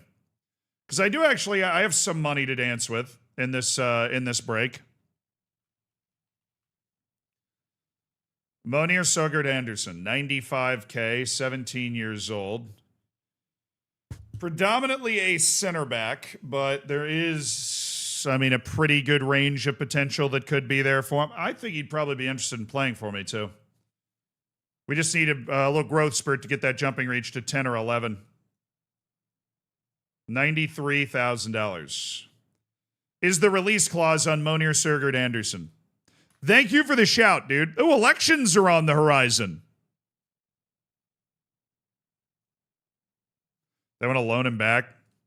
Oh, yeah, he's playing regularly. I think we loan him back. Except loan back a star player, yes. Just get the contract signed. Yeah, we'll help him learn Spanish. Okay, that's fine.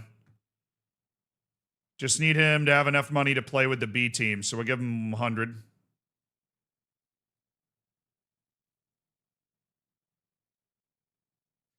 All right, good eyes. I definitely clocked that as like closer to 1 million. Dude, why are all of my freaking press conference coaches saying that we could win the league? What are they doing?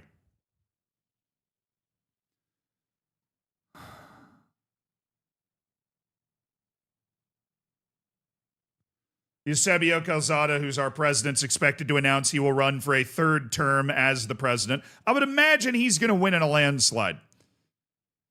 We will see, though. I would imagine he's going to dominate that election. They believe in you? Yeah, we get shown levels by Barcelona and Real Madrid on occasion. I don't feel like we're there yet. I would love to get like a top 4 this year. But I don't feel like we're there yet. Obviously, they believe that I am wrong and an idiot. So, this guy a fullback? Nah, he's a winger. Damn! That would have been a really fun fullback. All right, let me get my first team in here. Actual first team. Let these guys go back and play with the B team a little bit.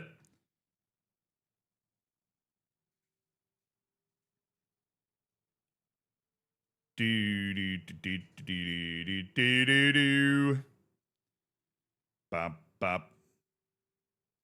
And Urbanic and Lopez is coming out for Kelvin Bumbo.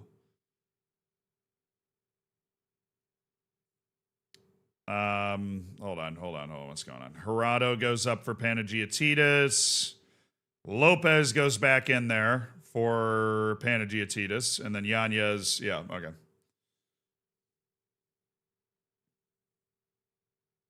Otero. All right, Ivande, Otero, Cucurella, Van Rooyen, Cañete, Duran, Sessa. Right.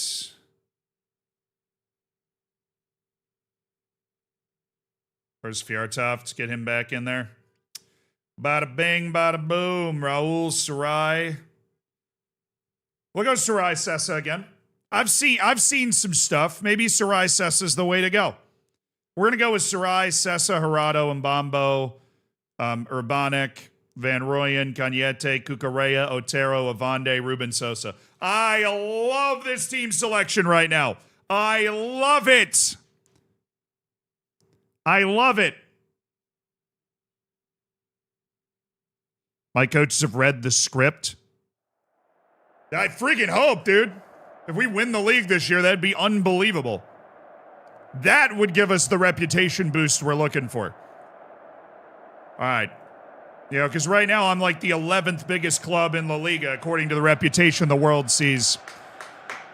We're 4th in the league right now. We've had a pretty good start to the season.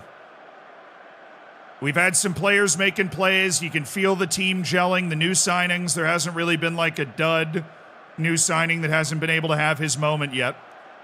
We got 2 points per match right now after 11 matches in the season. So we're kind of boogieing right along. Radlad, thank you so much for reminding me of that. I actually have your Rubio emote made. It's been made for like 2 weeks, and I totally forgot about it until just now.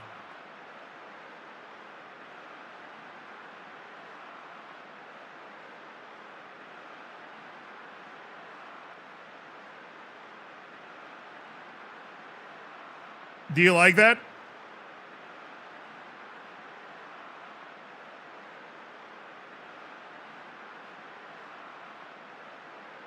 It's the red rocket. It's Rubio in a rocket. Shout out to our graphics guy, Elizak, who did it. So I'll get that up for the next stream, chat. We'll have that up for the next stream. But thank you so much for reminding me about that, because I totally forgot about it. We had it made and everything. It is made. It is ready, rad lad. All right, let's go. Mbambo. Oh, Ruben Hirado. Ruben Hirado.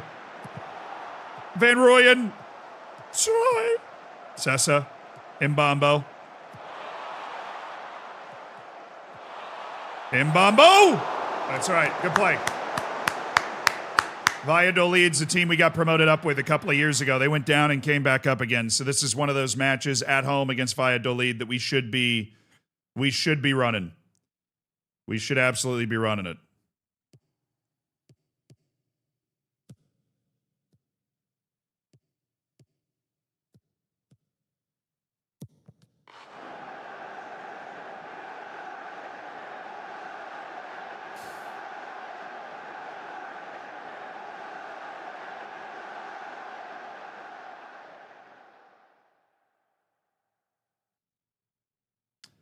I need to train plays short, simple passes on Otero. I need to train that on Gutierrez, too. I need to train that on a couple people. Because this whole goal comes from Otero trying to make a pass that we just don't need to make. We've just given them a chance for no reason. We've got multiple guys to the side of him. He's not the guy. He does not need to make that pass. There you go, Cucurella. Now we're behind their press. Urbanic. He's very dribbly. Mbambo decides to take it wide with the touch. Gets it back. Cañete. Dude, Mbambo reset that. That was such a dangerous... Ay, ay, ay.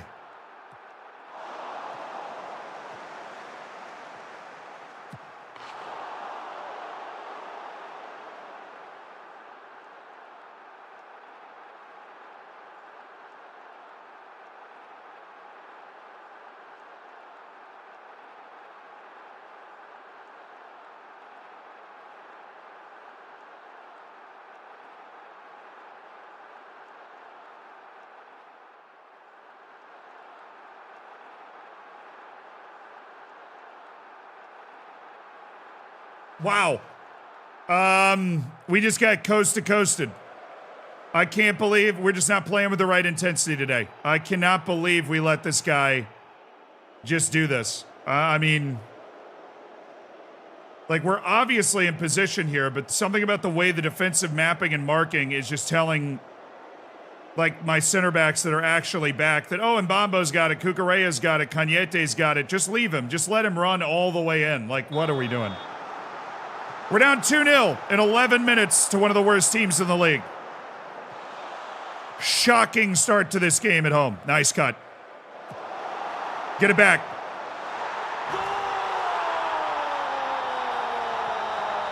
It's going to be one of those games, man.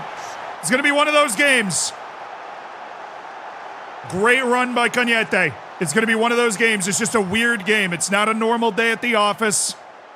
But that back post ball to Hirado, I mean, fullbacks are begging for forgiveness with a guy like Ruben Hirado at the back post.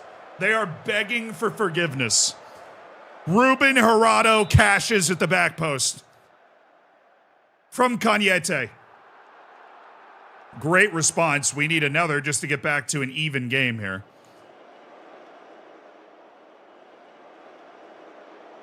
Oh, that was a shocking second goal. That was a shocking second goal to give up. Disgusting.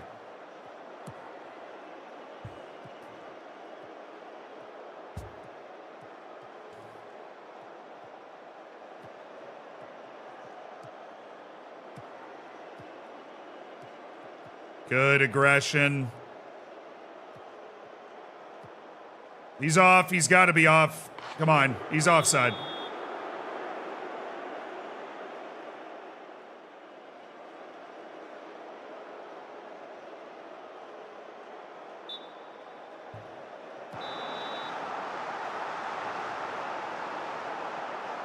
There's no way!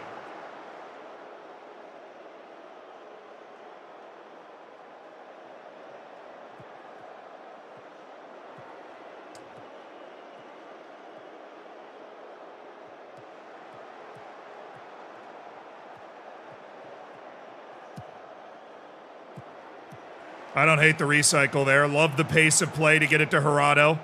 He's a good crosser. Van Rooyen. Sadai. There you go! There you go, Raul. Be the hero. Be the hero. You're good enough to be the hero. Be the freaking hero, Raul. Be the hero. Carry us home. Raul Sarai. Beautiful finish.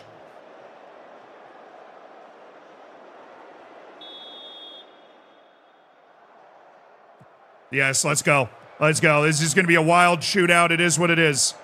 Weird vibes in the air today. As long as we get 3 points. Mbambo. Penalty. Cañete. Mbambo. Cañete. Cañete. Cucurella. Cañete. Van Rooyen!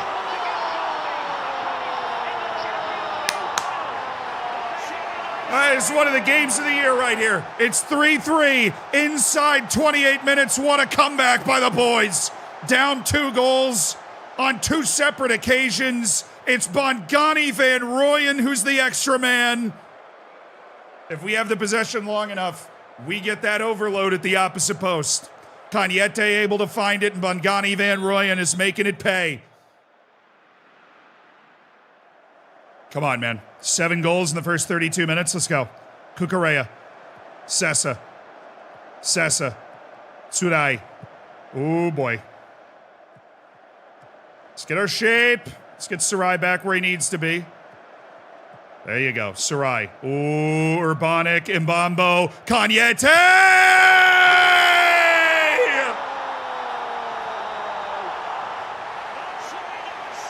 It's 4-3!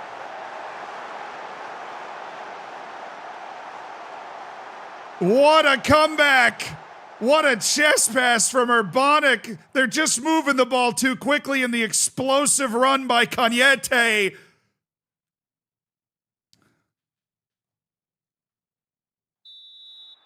Unbelievable from UD Malia, and we've got another highlight right away. I mean, I thought about calling off the Dogs, but I feel like we could just go get another goal or two and end this match. Allegedly end this match. Oh, my goodness. He's giving us the ball. Gerardo.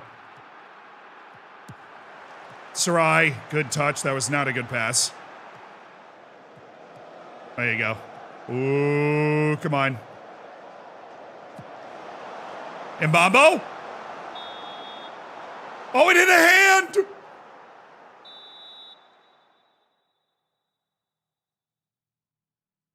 It hit a hand. The penalty taker is Ruben Gerardo.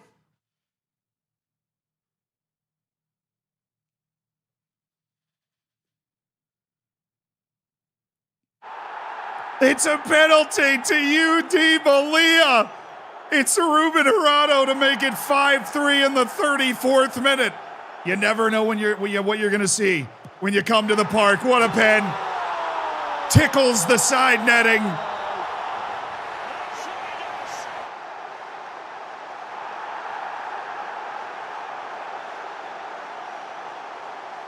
Ruben Gerardo with a brace. And UD Malia leads 5-3. Look at the score. Dude, look at the box score. There have been 5 goals in 10 minutes. I'm cool with it. We were down 2-0 and 3-1 early in this game. We are now up 5-3. And my striker somehow is a 6.7.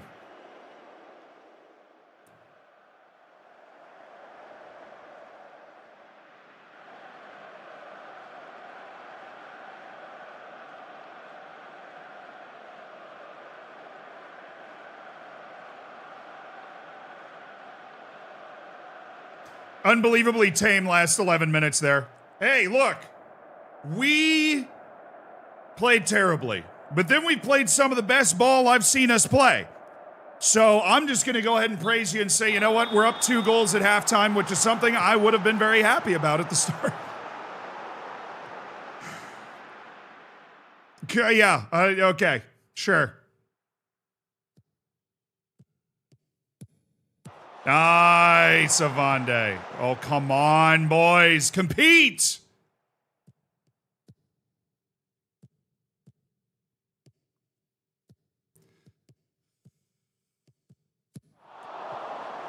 Oh, my goodness. Sarai, you beautiful man. I just didn't know what you were doing. When I saw him hit that sideways, I was freaking out.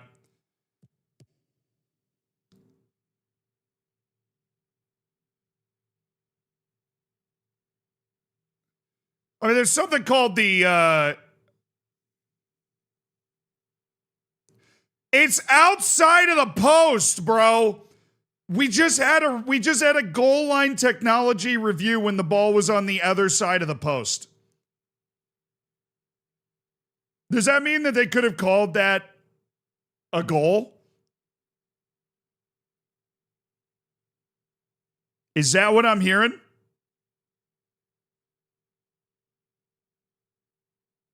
Or maybe, look, chat, maybe they were just reviewing whether it was out of play or not. Maybe that's what they were looking at. They gave us the goal line technology to show us if the ball had just gone out of play.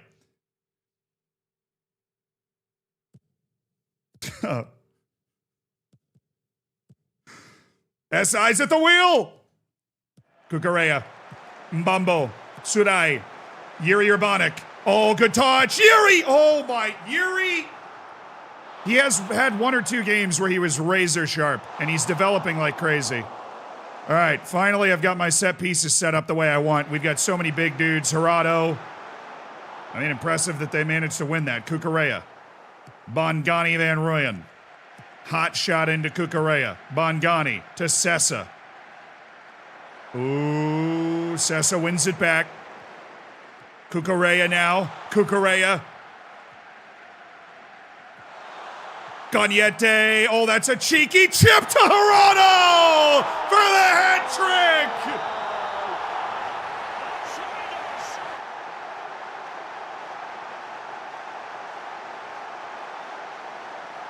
Gives him all the time in the world to attack this ball at the back post, and he continues to eat the fullback alive. Angel Gagnete continuing to show his class. It's an ingenious little dink. Clears the rest of the defense and gives Gerardo time to score. Woo! Baby, I'm feeling good. And I did not think I'd be feeling good after the way this game started. Sub! Gutierrez, go. Get Kukurea.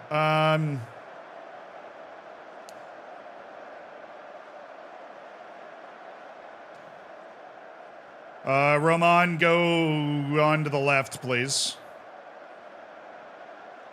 Urbanik, now Pergueñas, go.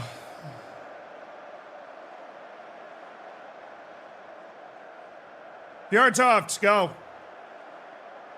We're going to throw a little water on this game. Aguirre, go get Otero. Not like the defense has been good anyways. Go! 5 subs.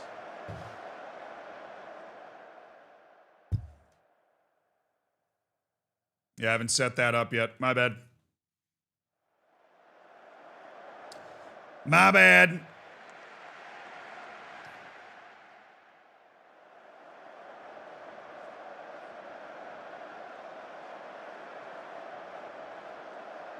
Yartoft into Facundo Aguirre.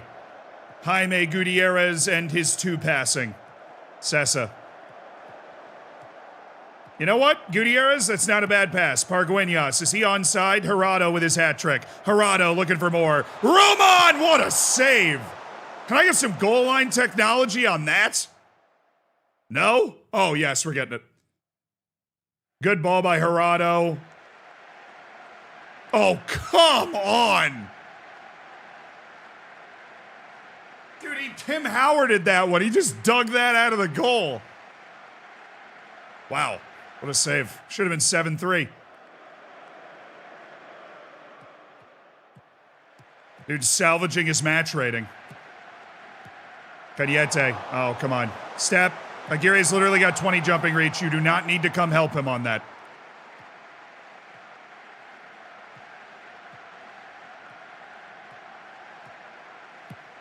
Good save. Whoa, good block by Gagnete.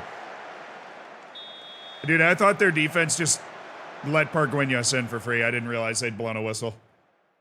Well, this is one of the weirdest matches I've ever witnessed, I think.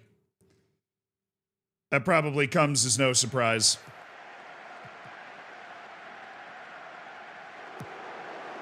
We're there. Aguirre, Hirado, Surai, Sessa. The overload has arrived with Fjartoft. He hits a great cross if he wants to go for this. Oh, so does Hirado. I thought Pargueñas was going to score his inevitable goal. He still might. Fjartoft. They got a couple of defenders in front of Rahman, who's also huge. I have a couple of huge wings. Big, competitive wingers. Dude, the competition between Cañete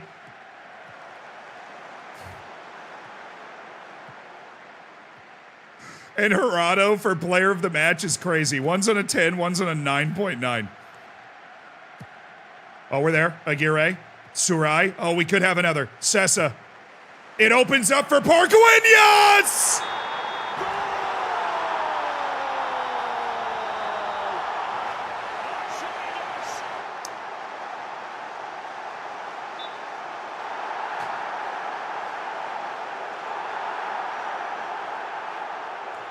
The inevitable Alejandro Pargueñas. A little offside. I don't know how I didn't see that. He was very off. Linesman nearly played him on.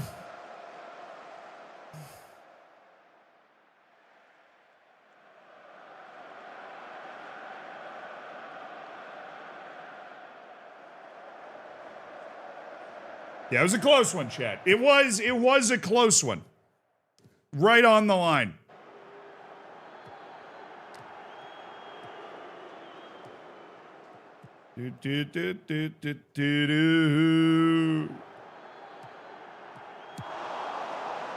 Come on, Aguirre. Nice. Surai. Nice. Sessa.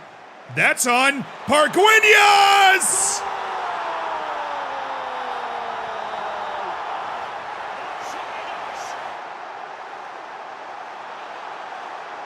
Now he's on the size of Aguirre also. He's so much bigger than even Otero.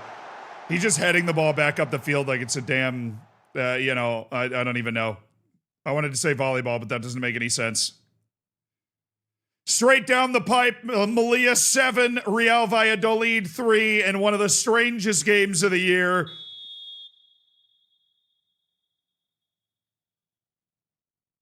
Alejandro Pargueñas, former B-team striker. Bro, I don't even know. All right, we'll get the screenshot, and then we'll figure out who the player of the match is afterward. That was one of the weirdest matches I've ever seen. What was that? We were down 2-0 and 3-1 and had a 5-3 lead by halftime. Sorry, by 34 minutes. There were 8 goals in the first half. This is why you always show up to the park, you know? You never know when you're going to get just an all-time weird showdown. Big-time combined league goal and assist bonus coming Alejandro Pargueñas' way. Just a dog. Just a super well-rounded... he doesn't expect a lot of playing time. He delivers he has 9 goals and 9 appearances in the league.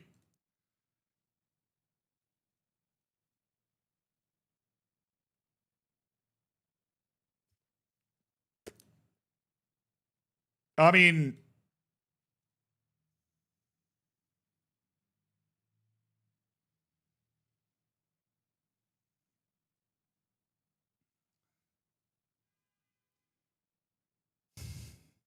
he has a goal every 31.89 minutes.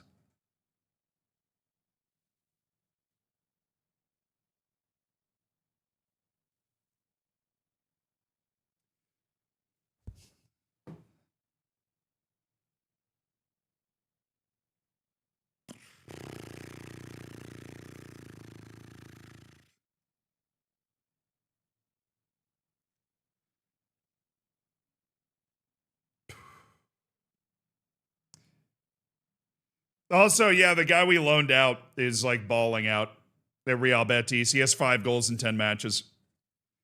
We signed that guy from the Chilean league. What's his value now? 38 to 52 million. We literally just signed him for 1.7. I have the golden eye. I have the golden eye. I'm a Bond villain. Ruben Gerardo also has 5 goals. He's second. And then Mbambo at 3 and Yuri Urbanic, our normal starting striker, at 3. And then Sessa, who scored 2 goals in the first match of the year, is still there. Alejandro Pargueñas has 9 goals from 5 XG. He scores every 31.89 minutes and has 9 goals and 2 starts. With 9 total appearances, 7 off the bench.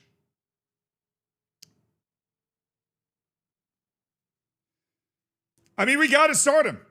Like, you have to start him. He's the best striker in the league right now. He is in the richest vein of form you could possibly find.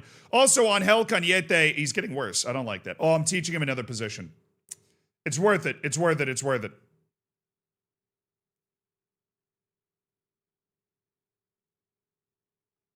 He has a lot of development left. He has a lot of development left, according to this. Well, now he's close to full potential. Well, how dare you? Okay, I'm teaching him something. Yeah, we got to upload the fantasy now that we know. We got to make a decision about whether we want to keep training him to play those fullback positions or not. Once we start him, he'll stop scoring. That is a fear. That, like, maybe he's just, you know, an unbelievable god off the bench. Overloaded.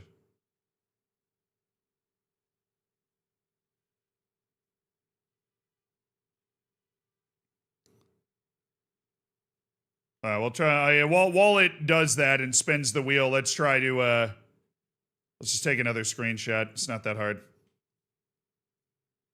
Baby, please don't go. Oh, oh, oh. Cañete was the man of the match. I'll see if it gives it to him or if it reads it differently. Oh, it read it correctly this time. Oh, nice. Okay.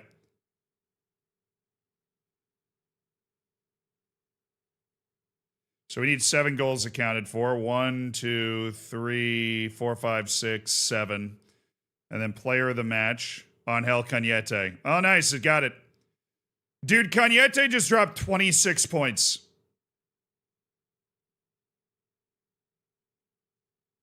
Gerardo dropped 18. Van Rooyen dropped 9. If you captained Angel Cañete, you just won. Yeah. The winner is Buryati, because this is where we're going to bring it to a close today. Buryati takes it home from nowhere with the Angel Cañete captain to go 146 with Mbambo, Van Rooyen, and Sergio Otero as the team. Jono went with Cucurella, Bongani, Pargueñas, and Cañete captained. Almost had it. It was a gargantuan performance. You had to have Angel Cañete somewhere in your team to be anywhere near it because of that. It was Pargueñas and Cañete's day. And yet somehow Buryati was able to win it with a perfect selection that wasn't Pargueñas, because Bongani Van Rooyen was delivering a spectacular day as well. A spectacular day. All right, but like I was saying, go watch the second half of West Ham Crystal Palace. It is currently 0-0. Second half just started. I might not be on tomorrow, but I will. If I'm not on tomorrow, I will be on Wednesday, Thursday, Friday. Keep an eye on schedule updates for more information on that. But I will see you guys either tomorrow or Wednesday. Love you guys. Thank you so much to Jose Fraguinho and Theo for the huge batches of gifted subs today. That makes a difference for a lot of people. Being in the subsection of the Discord, getting ad-free on Twitch. Thank you to Bose for throwing the memberships on YouTube as well. Hope you guys have a great rest of your day. I'll see you later. Have a good one. Oh, let's go.